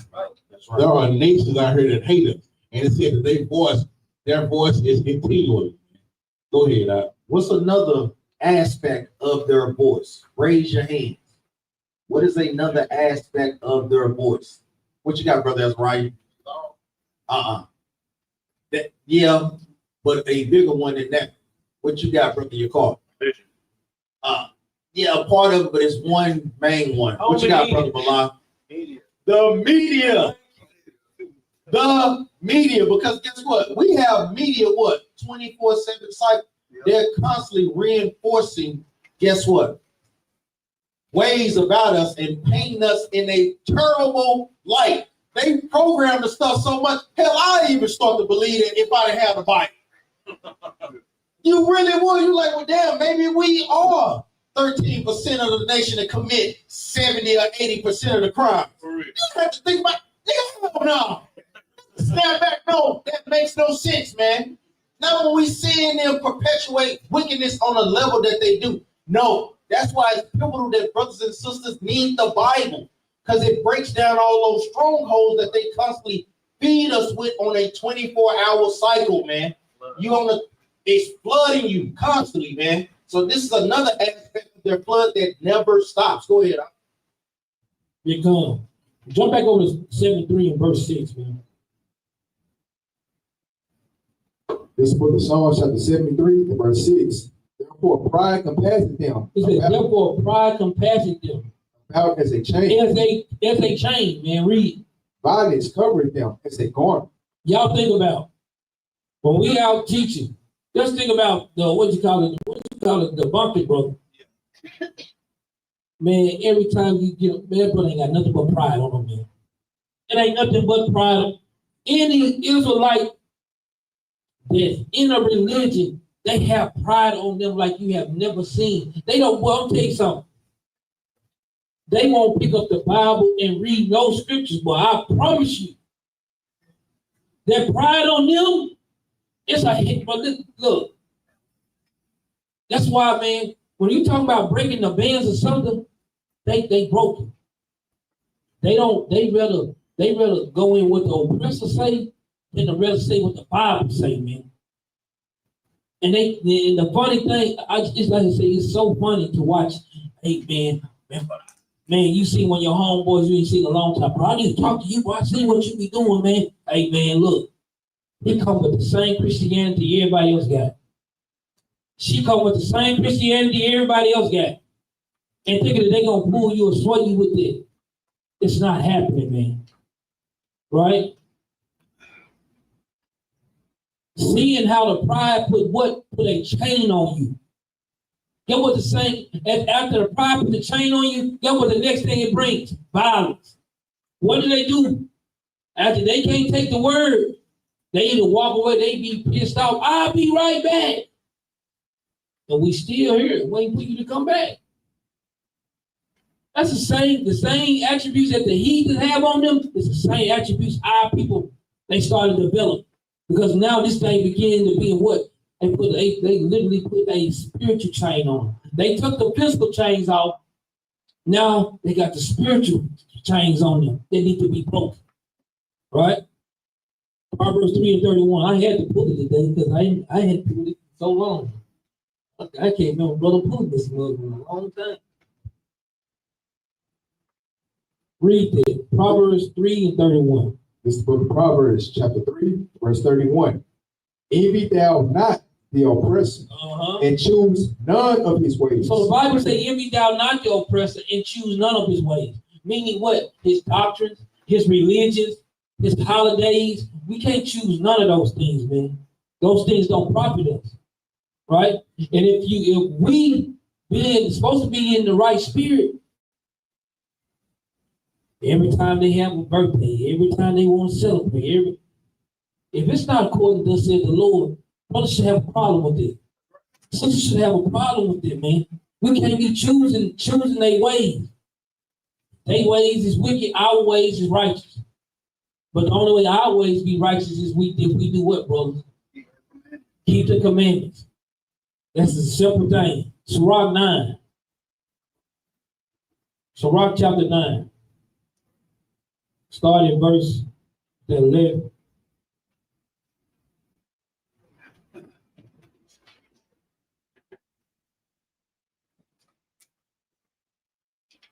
Get there, read it. This is the book of Sirach, chapter 9, and verse 11. Envy not the glory of a sinner. So the Bible said, envy not the glory of a sinner. Read. But thou knowest not what shall be his end. Because you don't know what the end of that person will be. Right? That's why the Lord said, don't envy a sinner. They might have got away with it today, tomorrow. You just can't envy the Esau ain't got away with a damn thing. Right? Why we can't envy what they do? Right? I don't care sometimes, even if the just man do fall, guess what? Get your butt back up. You get something? Get your butt back up, man. Right? But read on. Verse 12. Delight not in the thing that the ungodly have pleasure in. Because he said, delight not in the things that the ungodly have pleasure. Because they have pleasure. Man, Esau got pleasure in a lot of stuff, man. He got pleasure to see destruction of a people that comes against them. Like the dude we was talking about. What type of man get up in the morning? You get your butt up in the morning and you think about making a weapon to kill another person. That's Esau, man. At his finest. He get up in the morning just thinking about, let's think about a weapon. What kind of weapon can I make to just destroy some people? Do y'all know any so-called black and Hispanic that wake up in the morning just think about a weapon and how they can just destroy a person? We don't even think like that, man. But guess what? I bet you Esau, they think like that. And they willing, and guess what? They ready to do it. They train their children, little bitty baby, 3, 4 years old. He at the gun range. Guess what? Boom. Boom. Negroes, our kids 3 or 4 years old, we try to teach them how to walk and try to love everybody. They teaching their kids at a young ass age to hate everybody. They teaching them how a little kid 5, 6 years old hate somebody. How do you hate somebody? I didn't even know what hate even mean until I got into. So I probably was 12 or 13 years old, maybe. But here it is. Then you see they little kids as a little bitty kid, they already hate. They teach them that. They teaching them that from the womb. They not just that, the teachers in the school systems, guess what they do? They have the so-called Edomite teachers, guess what they do? They're gonna treat the so-called black children this way, they're gonna treat the white children this way. It's how it always been. It ain't never been no different. It ain't never been no different. Read verse 11 again. Verse 11 from the top. Envy not the glory of a sinner, for thou knowest not what shall be his end. And we take that even to a grander scale to our people, because we see the things that our people do on social media. We see what our people do on YouTube, on the TV. They chasing money. You have these young YNs chasing money, and gangs do whatever it takes to do what? To secure the bag. We have to make sure that we are teaching and training our kids on these things, because guess what? That's 24-hour peer pressure once they are, guess what, exposed to these different websites, man, and then social media. Not only do it be exposed to them, but it can trickle up to the what? To the wife. It can trickle up, or it can trickle down to the wife, to the husband. You having sisters, guess what? That's perpetuated and doing what? Going against their husbands, not being obedient in the congregation, amongst the nation of people. Guess what? Even the husbands not properly guiding and teaching their wives and their children, man. It is saying this is some heavy stuff that we have to overcome in this world, Ox, man. It's a heavy, heavy job. Ox sisters and the children, man. Go ahead, Ox. Like I can see it. Just like you just think about when we was coming up, show you how much the world changed. Brothers, don't say it out loud. By show of hands. Who knew the last, and sisters know too, by show of hands, who knew the last TV show that came on and the TV cut off until the morning?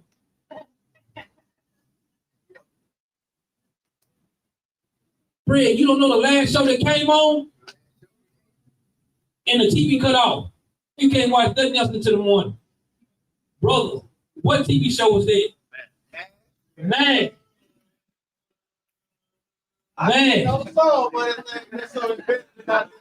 Because we knew when MASH came on, that was it. You couldn't watch nothing. Guess what? There wasn't no computer around that you can get on, no cell phone you can get on. Our minds being so programmed to the point. Y'all, get what? Everybody remember this too.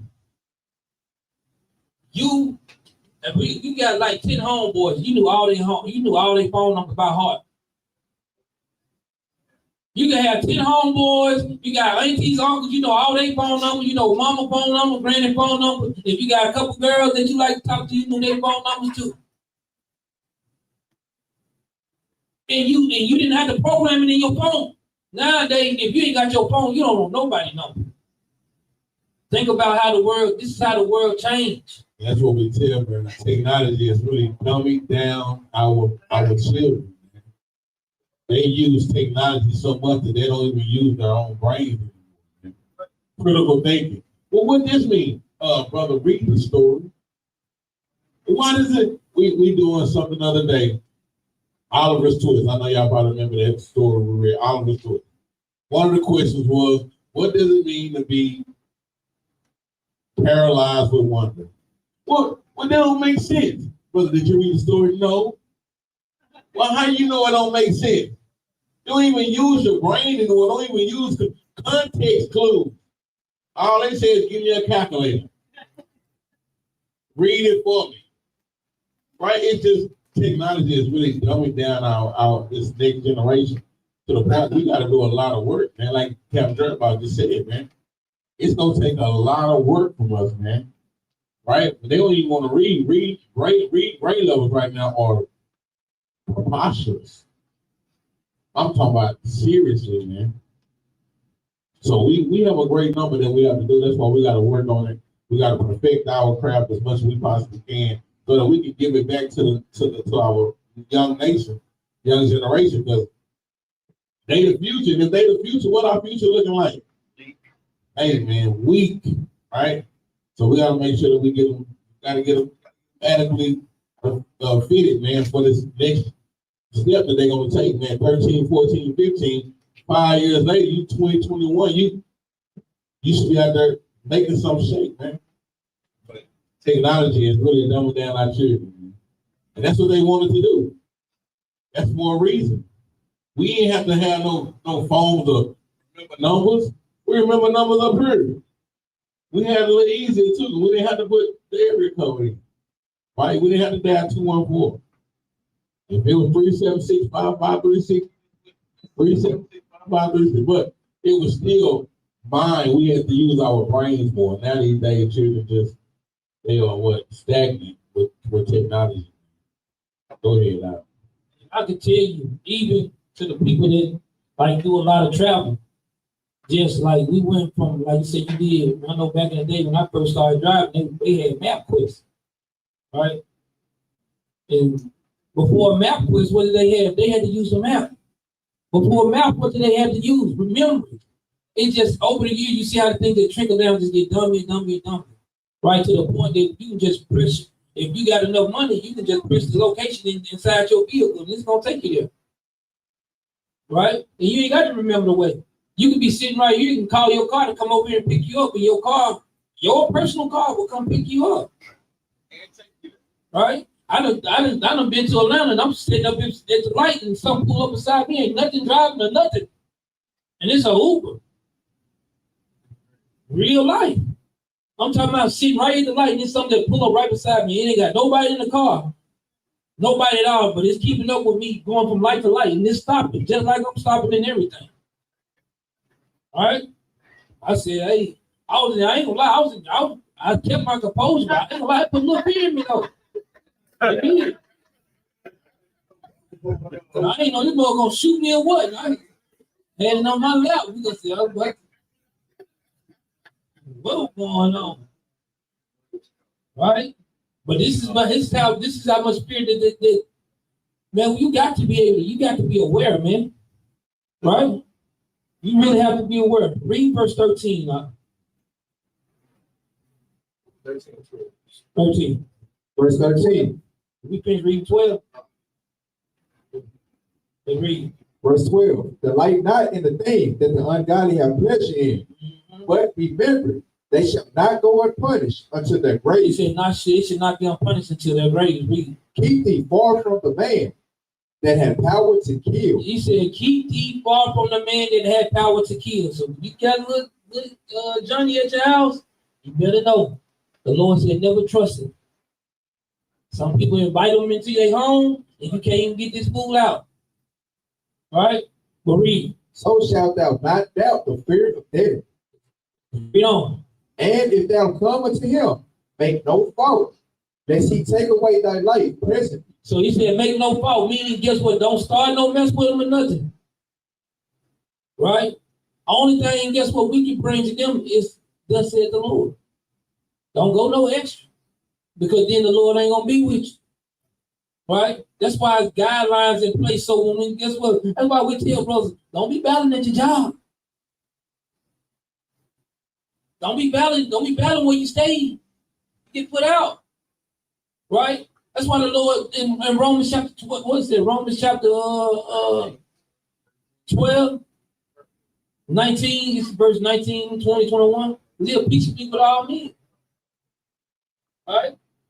The Lord don't want us, because it's a time and place for everything. I bet you. It's going to be a time. And it definitely is a place. Right? But read on. There's more on it. Remember that thou goest in the midst of snares. He said, the Lord said, we got to remember, we are literally walking in the midst of snares, man. What is a snare, man? Trap. It's a trap. So don't think that this thing is sweet. It's not. The Lord said, we're literally walking in the midst of snares, man.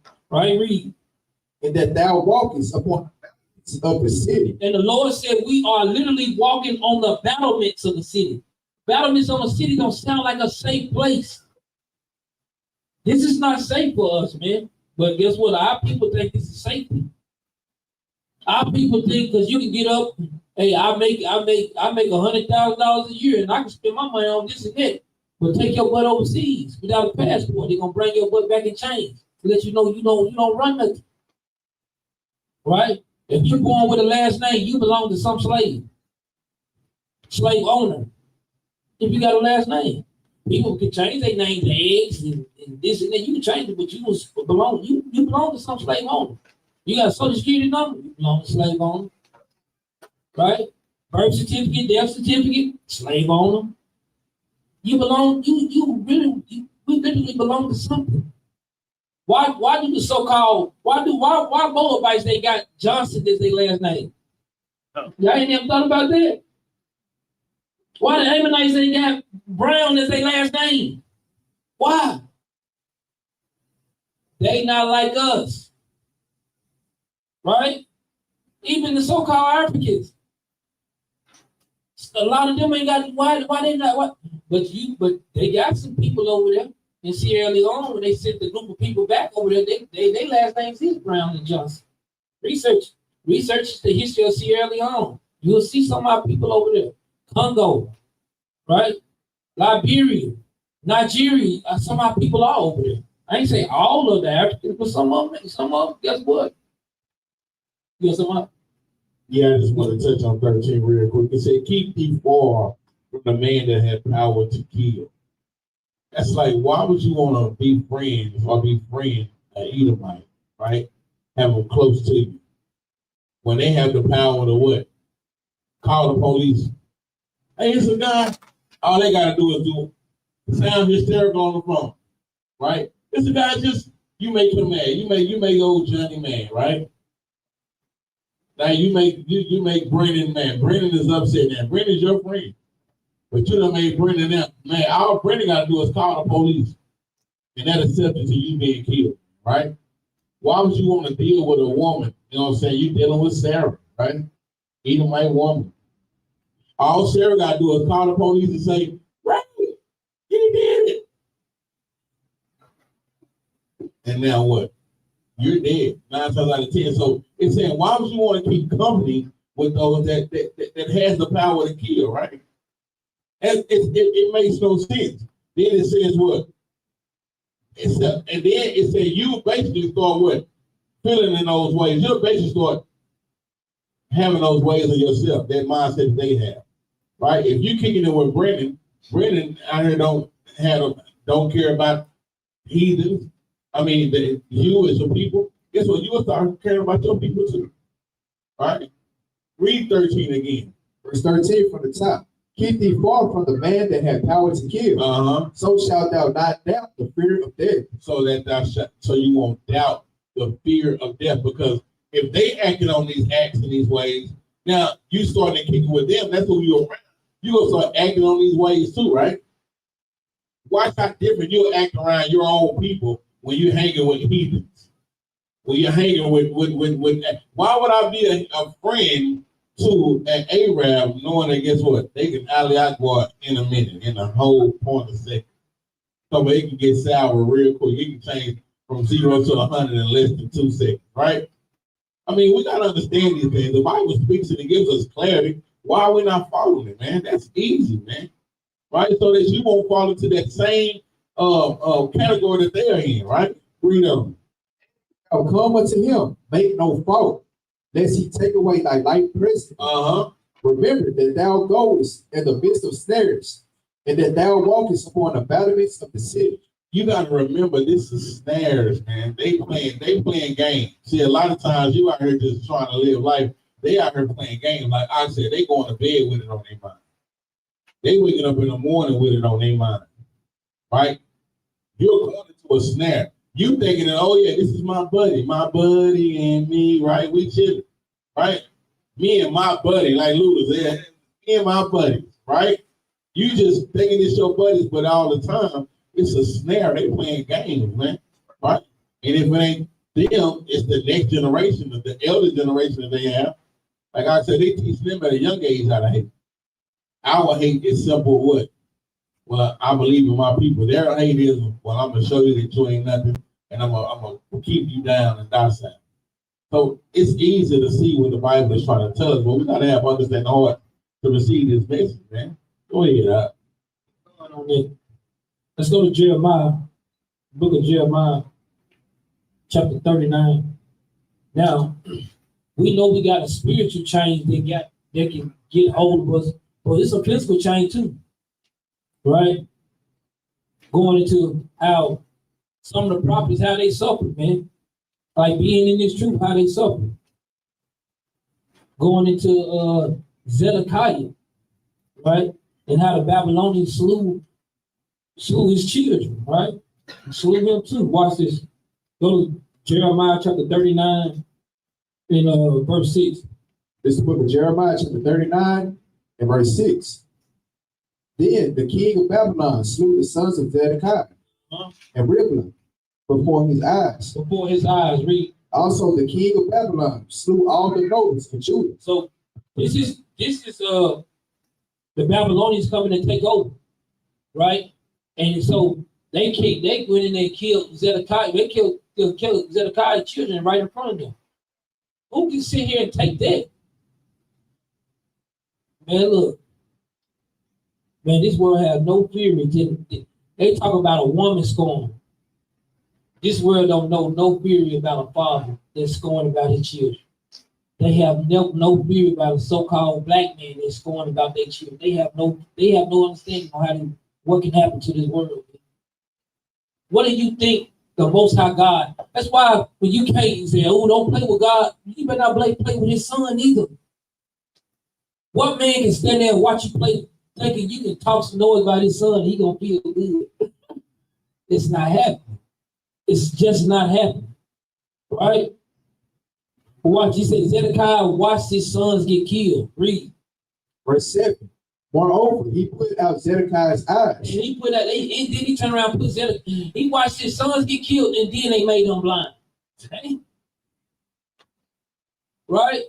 And you think that we want to have these chains put on us? Watch this read. And bound him with chains to carry him to Babylon. And bound him with chains to carry him to Babylon. Read. And the Chaldeans burnt the king's house. And they burnt his house down. Read. And the houses of the people with fire. And they bound all the houses round about in Jerusalem. Read. Break down the walls of Jerusalem. And then now they break down the walls of Jerusalem. You see how this thing going, right? It's bad. It's not just bad for Zedekiah. It's bad for everybody that's around about. Read. Then Nebuchadnezzar aided the captain of the guard, carried away captive into Babylon the remnant of the people. They carried the remnant of the people. Read. That remained in the city. And those that fell away, that fell to him, with the rest of the people that remained. It said those that fell away and those that fell to him. Right? He was taking, guess what? You're going to get down and lay down. Like it was a real thing going on, right? For real. But Nebuchadnezzar aided the captain of the guard, left of the poor of the people. He left of the poor of the people, read. Which had nothing in the land of Judah. Guess what? They ain't have nothing in the land. This is going to finding a strong man. He took the king Zedekiah away. He burnt all the houses, knocked the walls down. The walls was what, brothers? Protection. Protection. He knocked the walls down, so it wasn't no protection. Right? Jerusalem basically was taken completely over. Right? Read. Which had nothing. He said, which had nothing. He left the poor there, which had nothing. Read. In the land of Judah, and gave them vineyards and fields at the same time. Right? So because guess what? Now they went into what? What? Captivity, servitude. He took the poor put them into slavery because he didn't have to kill them. He didn't have to do. He just had to put them into what? Slavery. This is how enslaved minds. This is how you destroy enslaved mind. You take the strongest of the strong. This is where Esau get all these things from. They take the strongest of the strong and they break them in front of everybody. Once they break them in front of everyone, once you break all the strongholds off a Negro or Hispanic or a Native American, you can guess what? They women and the poor, the weak, they can do what they want to. Y'all ain't nothing. They got the real chains on us, man. Guess what? Until he have destroyed thee. This is part of the curses. Right? This is straight massacre to what they're doing. Jump over to chapter 38. We're going back. Chapter 38. Start at verse 15. This is the book of Jeremiah, chapter 38, and verse 15. So this is Jeremiah for the talk to Zedekiah and for to give them understanding of what he needs to do. Because he could have literally saved his children's life, but guess what? He didn't listen. That's why brothers and sisters got to be in order, man. He's giving them straight commandments of what the Lord say. But read it. Verse 15. Then Jeremiah said unto Zedekiah, if I declare it unto you or unto thee, wilt thou not surely put me to death? So he actually, you said, if I talk to you straightforward, would you put me to death? This is Jeremiah asking Zedekiah there, because think about Zedekiah was what? The king, right? And so king of Judah, and he asked me directly, he said, look, if I talk to you direct, would you put me to death? All right, read. And if I give thee counsel, wilt thou not hearken unto me? He said, if I give you counsel, would you not hearken? He said, are you going to listen to me? Read. So Zedekiah, the king, swore secretly unto Jeremiah, saying, What he say? as the Lord liveth, that made us this soul, I will not put thee to death. So Zedekiah said, I ain't going to kill you. Read. Neither will I give thee into the hand of these men that seek thy life. So he said, I'm not going to give you into the hands of nobody to seek your life. He said, man, you basically giving them a free form that you can come say what you need to say to me. Because he knew Jeremiah was a real prophet. Right, read. Then said Jeremiah to Zedekiah, thus said the Lord, the God of hosts, the God of Israel, if thou wilt assuredly go forth into the king of Babylon's princes, right, then thy soul shall live. He said, if you go forth, meaning if you surrender, they had to surrender. Why? And why? Why did they have to surrender? What y'all got, brothers? Why did they have to surrender? It was a what? Prophecy. Say the rest of it. It was a prophecy that they was going into captivity, right? So if there's a prophecy saying that you got to go into captivity, guess what? Jeremiah is letting Zedekiah know this is the time that we are going. If you kick against the pricks, guess what's going to happen? He's going to tell them, read. And this city shall not be burned with fire, and thou shalt live in thine house. But if thou wilt not go forth to the king of Babylon's princes, then shall this city be given into the hands of the Chaldeans. You see how they go? We didn't even have to get the walls knocked down or nothing. Nothing had to happen. But guess what he did? He didn't want to hearken. So guess what we read in chapter 39? Him not hearken, and guess what happened? Children got killed in front of him, eyes got plucked out, broke, start burning down houses, knock down the wall of Jerusalem. This is what not listening comes. This is how our people get the chains put on them. Right? This is how people get a stronger feather put on them. Then this is what we got to deal with spiritually against our people now. They got this, for them not listening, that stronghold gets stronger and stronger, right? Meaning the captivity gets harder and harder. And meaning that the word of the Lord gonna get further and further away from you. Right? Well, read on. And they shall burn it with fire, and thou shalt not escape out of their hand. And you should not escape out of their hands. Read. And Zedekiah the king said unto Jeremiah, I am afraid of the Jews that are fallen to the Chaldeans. They say, deliver me into their hand, and they mock me. And so he was afraid of being mocked. But read. But Jeremiah said, they shall not deliver thee. Obey, I beseech thee. He said they can't deliver you. You need to obey.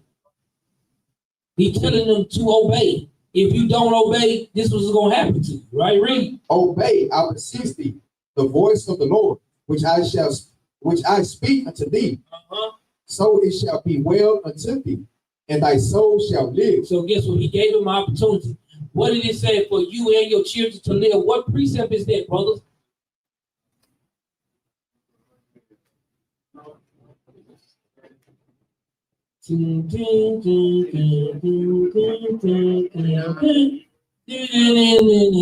Deuteronomy 30, let's go there. Yeah, y'all take it too long. Take it too long. Deuteronomy chapter 30. What verse? 36. No. What verse? 19. 19.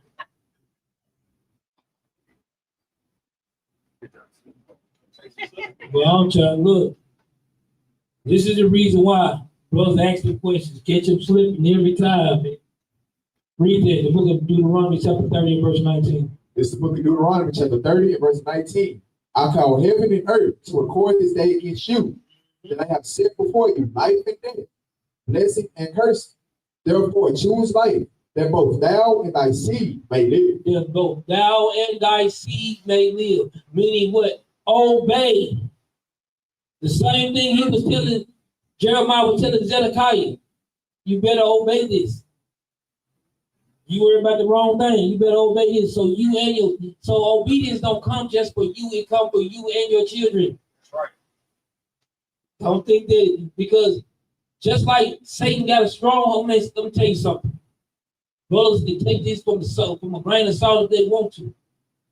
If you think Satan ain't got a stronger hold on your wife, then you think you got a stronger hold on it, you got to be out your mind. You brothers better understand this. Satan got a pull on them from their foremother who? Eve. It came in through them. You think it left them? It left them for a season, brothers. And they'll be back. Why do you think I say this to brothers all the time? You sitting there watching TV, she's sitting there thinking the whole time. Why the hell are you thinking so damn much? Watch the damn TV. Right? This is what I'm trying to tell brothers. This ain't no shot against women, but it's a true thing. Sisters know I'm not lying. Well, why? Hey, why yesterday you was at the grocery store and this woman said this to you? You like, what? Yeah, she said this to you. You were trying to give her a bag and you helped her a little too much. Come on, man. I don't even know what the hell you talking about. But with them, guess what? It's real to them. And they don't want you to play around like this is not a real thing to them. But you looking like, man, go on, I ain't gonna talk about that. Guess what? She for real. And she not playing. And she wants some answers. Satan using her the whole time. She don't get what her in the spirit. Get what when you tell her let it go, get what she would have done. Let it go. Because she in the right spirit. But guess what? She ain't in the right spirit, because guess what? And the only thing Satan wants you to do, come on, Negro, step on across the line. Once the argument starts, he good. Y'all will continue all the way. Right? Now y'all ain't spoke to each other for 2 days. It makes no sense. Right? Go ahead, up. Let's go to Exodus chapter 20 and verse number 5. Because even like I was saying, we have to understand the aspects and the repercussions of disobeying the Most High. A lot of times we think that it only affects us. And like Ak is going over, man, these things have ramifications not only against a brother, make it go against his wife, or it make it go against his church. Destroy the whole household, man. This is the law, the overall laws on how the Most High God is teaching us what? Not to be selfish. Thinking about one another, loving one another as you love yourself. A lot of times we think that these things don't have no type of consequences, but they do. Read this, Ak. This is the book of Exodus, chapter 20, and verse 5. Uh-huh. Thou shalt not bow down thyself to them, nor serve them. For I, the Lord thy God, am a jealous God, He's letting us know he's a jealous God. Read on up.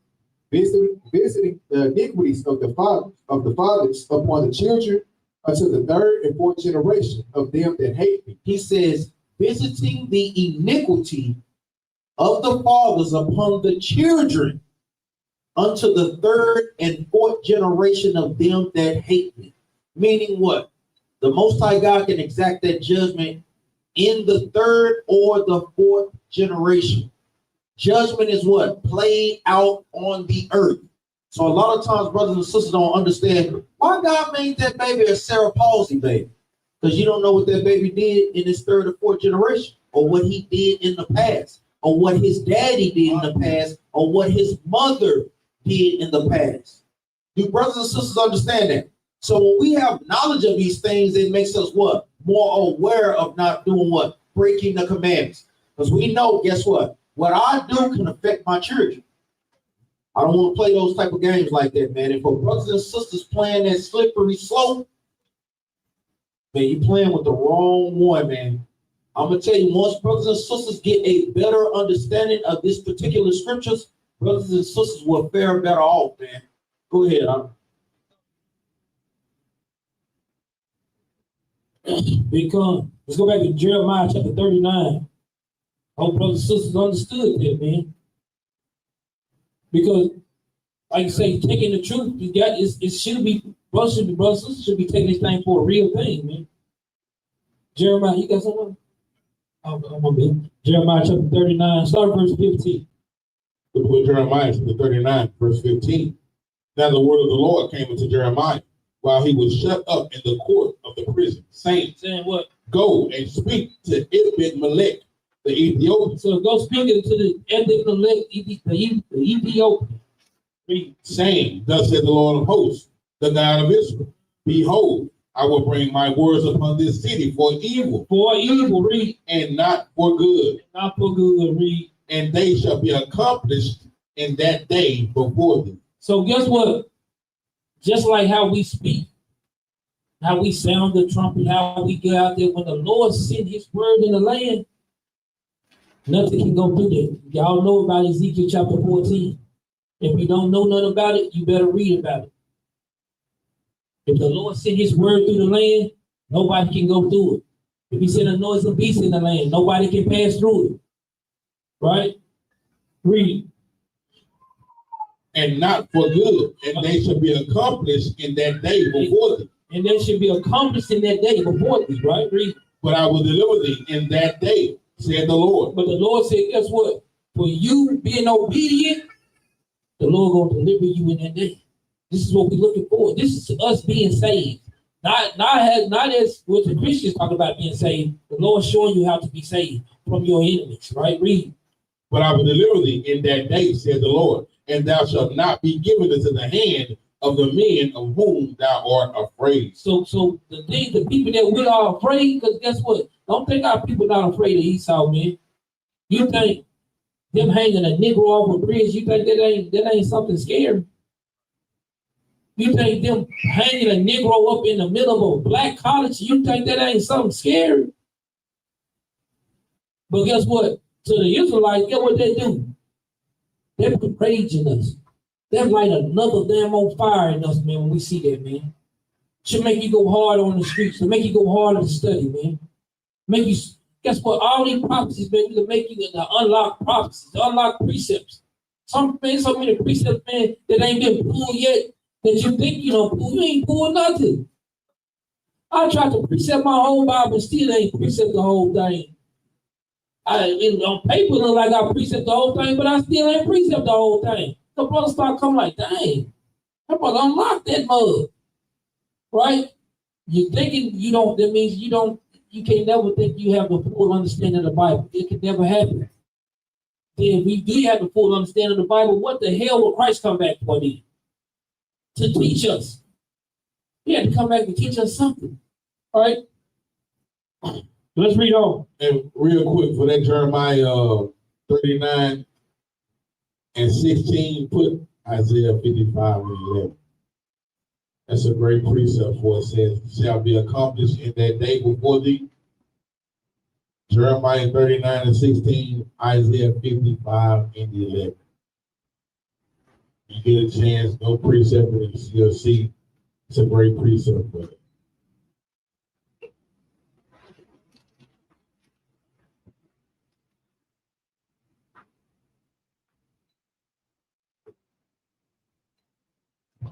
I ain't have it, but I got it now.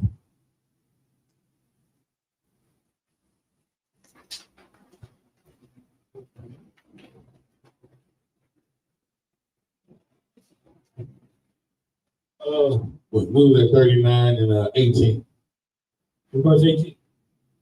This is the book of Jeremiah, chapter 39, verse 18. For I will surely deliver thee, and thou shalt not fall by the sword, but thy life shall be for a prey unto thee, Right. because thou hast put thy trust in me, said the Lord. So the Lord said he gonna surely deliver us, man. That's what we work for. Something. Savior is being saved is being delivered from something. Right? 40 verse 1. This is the book of Jeremiah, chapter 40, and verse 1. The word that came to Jeremiah from the Lord after the Nebuchadnezzar Adam, the captain of the guard, had let him go from Rabbah, when he had taken him, being bound in chains, among all that were carried away captive of Jerusalem and Judah, Right? which were carried away captive unto Babylon. So guess what? Think about us going into captivity into Babylon. Guess what? When they put chains on us, what do you think the next step of them putting chains on us means? What? Let's keep it. Just think about the curses. What's the next step? I'm gonna help you out a lot. If you put physical chains on, what's the next step? Mental chains. Spiritual chains. What you got? Big. Destroy your mind. Just like a dog you put a dog in the yard, put the chain on him, and he only can run so far, and his chain keep pulling them back. Eventually, what happens when you take that chain off? He's not gonna go past that certain point, right? So now we know we got to have these spiritual chains. Guess what? That's why it makes the dog have a what? If you got a dog from a physical chain to make him have a what? A spiritual chain. And this is the same way these Americans that have done us in captivity. They took the physical chain off us and put the spiritual chain off on us. That's why we got to be calling them out. That's why we got to be out here teaching. That's why we got to be out here standing bold as a lion, man. Right? But it's got to be in what? It's got to be in order with this thing, man. Right? Go ahead, Doc. Let's go to that Deuteronomy. Let's know the precept. Deuteronomy chapter 28. Until thou be destroyed. Now we know why the chains came off. Because they had totally destroyed us as a nation of people.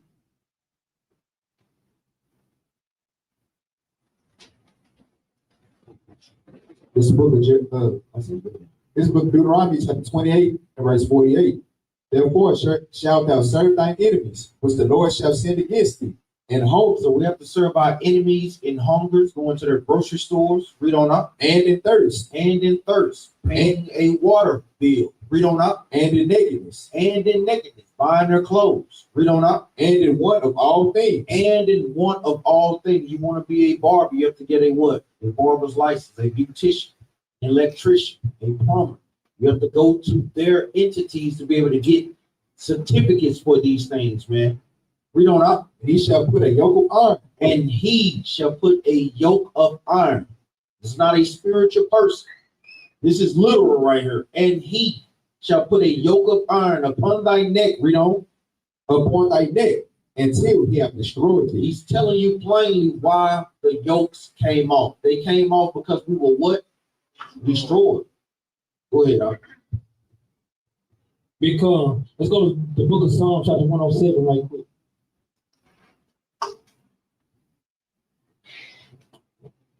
Starting verse 9.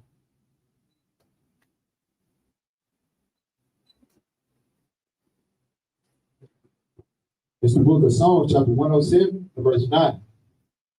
For he satisfied the longing soul and filled the hungry soul with goodness. So he said, the Lord satisfied the longing soul and filled the hungry soul with goodness. This is what we trying to get our mind wrapped around, especially knowing us being in this truth, right? Because we are longing, and we do need, our soul need to be fed, man. Right? Read. Such as sit in darkness and in the shadow of death. Such as sitting in darkness and in the shadow of death, meaning Psalms 23. Right? Read. Being bound in affliction and iron. So the Lord said being bound in affliction, meaning what? In captivity. Or in the strongholds of America. Right? And the stronghold of any country that you live in, man. That's an Israelite. Right? Read. Verse 11, because they rebelled against the words of God and contained the counsel of the Most High. Verse 10. Oh, contemn the counsel of the Most High. Mean went against the counsel of the Most High. Read. Therefore, he brought down their heart with labor. So therefore, the Lord brought down our mind with labor. Meaning what?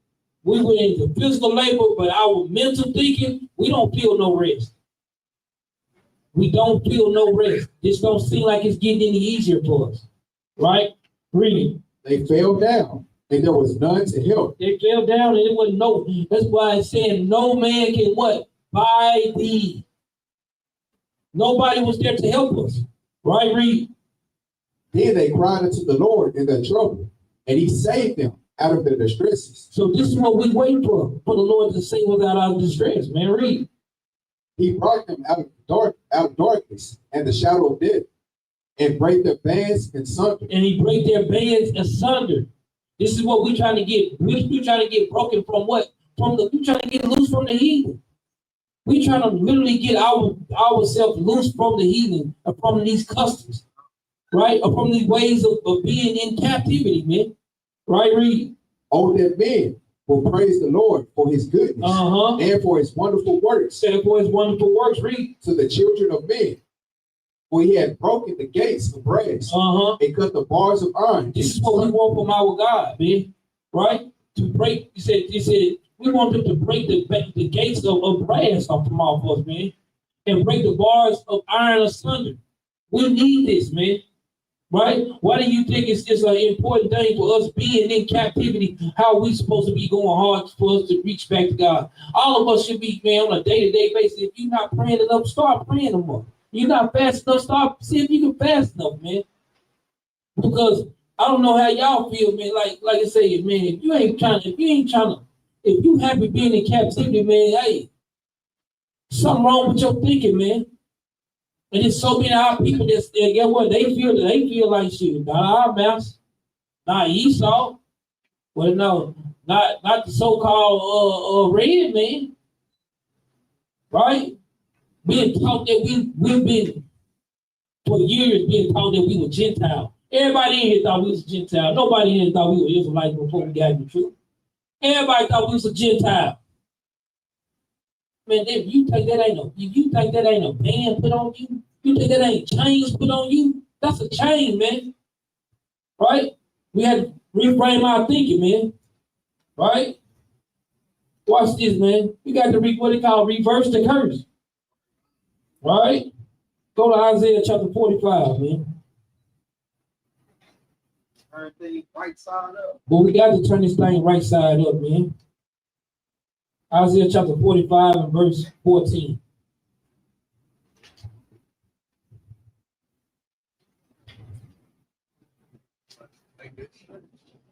Reverse the curse. What's that called? What game was that? Reverse?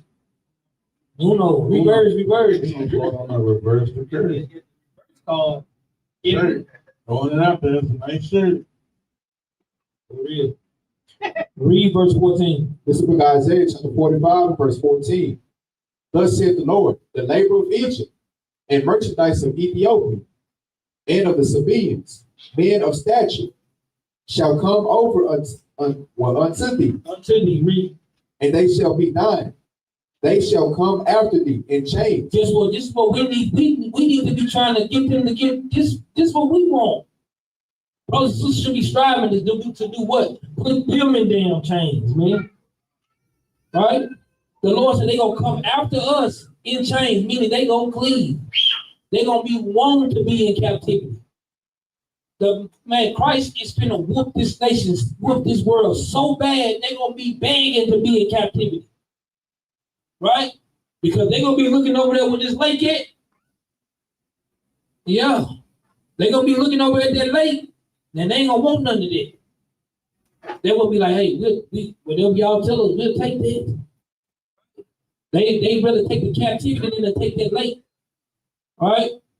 Watch it, read it. They shall come over, and they shall fall down unto thee. They gonna fall down. Meaning they gonna fall in order. And they don't, guess what? We're gonna beat them into submission. We're gonna beat them into that lake. Right. Read. They shall make supplication unto thee, saying, surely God is in thee. Says, surely God, now God is in us now. Now y'all the real children of God. Now you want to cleave. Right? Read. And there is none else. There is no God. He said, there is none else. There is no what? There is no God. Right? Read. Verily, thou art a God that hidest thyself, O God of Israel, the Savior. He said, the God of Israel is the Savior. Read. They shall be ashamed and also confounded. He said, all these nations, what do you think we're doing when we go with the scriptures? They are ashamed and they are confounded on the day to day. That's what we do. Right? Read. They shall be ashamed and also confounded. All of them. Not some of them, all of them. Right? Even the people that's the Israelites that cleave into their ways, all of them.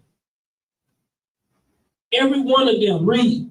They shall go to confusion together that are makers of idols. They're gonna go into confusion together. Why you think no doctor can stand up against this, man? Not even if you send our own people, man. They can't stand up against what we do. Right? Read it. But Israel shall be saved. But who shall be saved? But Israel shall be saved. It's not another nation. It says Israel and Israel only, man. Read. This is gonna be saved, man. With an everlasting salvation, ye shall not be ashamed nor confounded. What it called? World without end. That's what the Lord called us, a world without end, man. Or the book of Micah, man. Closing out.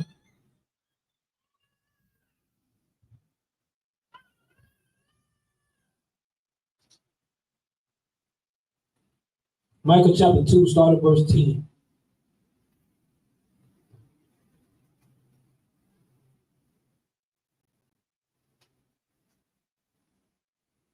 This is the book of Micah, chapter 2, verse 10.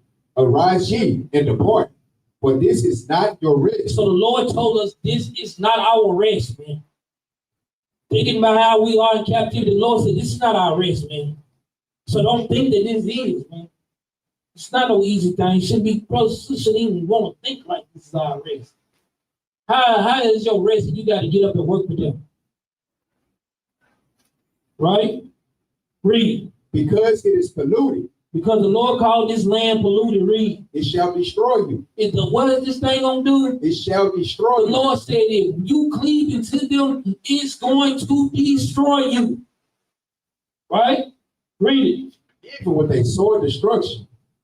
If a man walking in the spirit. If a man walking in the spirit, read. And falsehood, do lie. Read. Saying, I will prophesy to thee of wine and of strong drink. He shall even be the prophet of this people. So he said he'd be the prophet. Why do you think it's so many of our people going? They going hard trying to go against these Israelites, man. But they going hard, man. Well, I'm telling you, man, they going so hard to the point, man, it's funny how they got so-called Christian pastors want to balance them on the Old Testament now. Y'all bold in this mother. Boy, you got them. I'm talking about, man, the pride that's on our people, boy, that's got to be some of the boldest stuff you ever heard in your life, that they want to balance us in the Old Testament. Come on around this corner. Come on around this corner. We're going to show you what it is. Because once we break your ass down in the Old Testament, when you go to the New Testament, you're going to start seeing like, dang, hold on. I just read that in the Old Testament. Yes. Yes. What it say? Gotcha. Right? But read on. Verse 12, I will surely assemble, O Jacob, all of thee. He said, he said he's gonna assemble. Guess what, Jacob, man? He said, all of thee, read. I will surely gather the remnant of Israel. Uh-huh.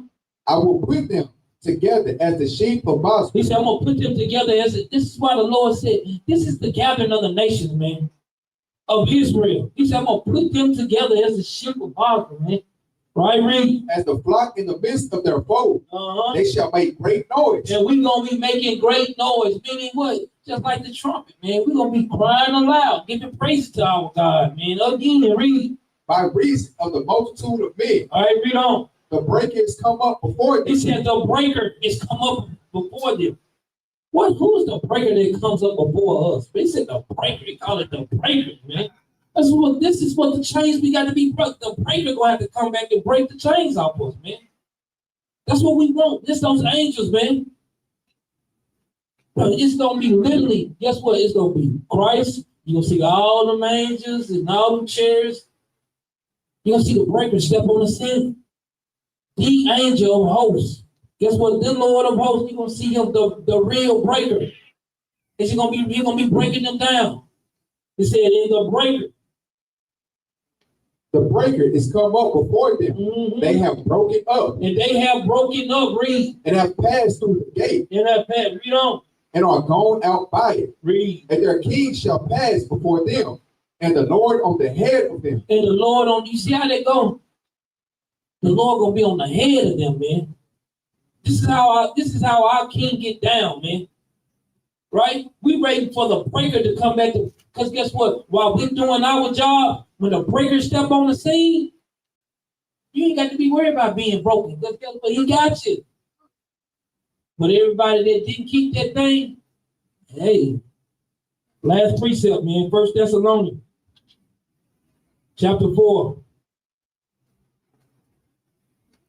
verse 16.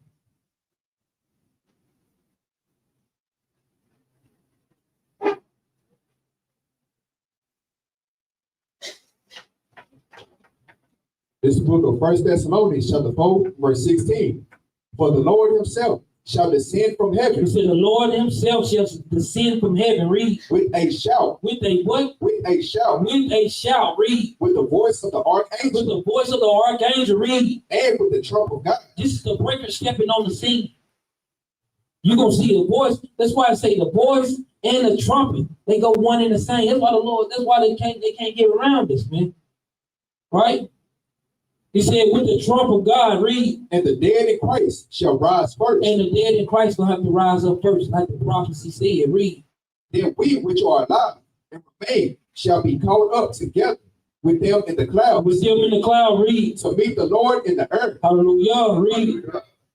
And so shall we ever be with the Lord. And so shall we ever be with the Lord, read. Wherefore comfort one another with these words. This is how we comfort one another with these words. And this is the reason why even Christ, when he come back on the scene, he's going to be blowing the trumpet. This is why the Lord blowing the trumpet is so heavy for us to have, right? Not just the voice that we use, but the trumpet that even when the Lord come back to bring to this earth, man. And with that, we say shalom. We say follow God's law, statutes, and commandments. Just bring out the commandment, Leviticus chapter 23. Oh, brothers and sisters, edified today.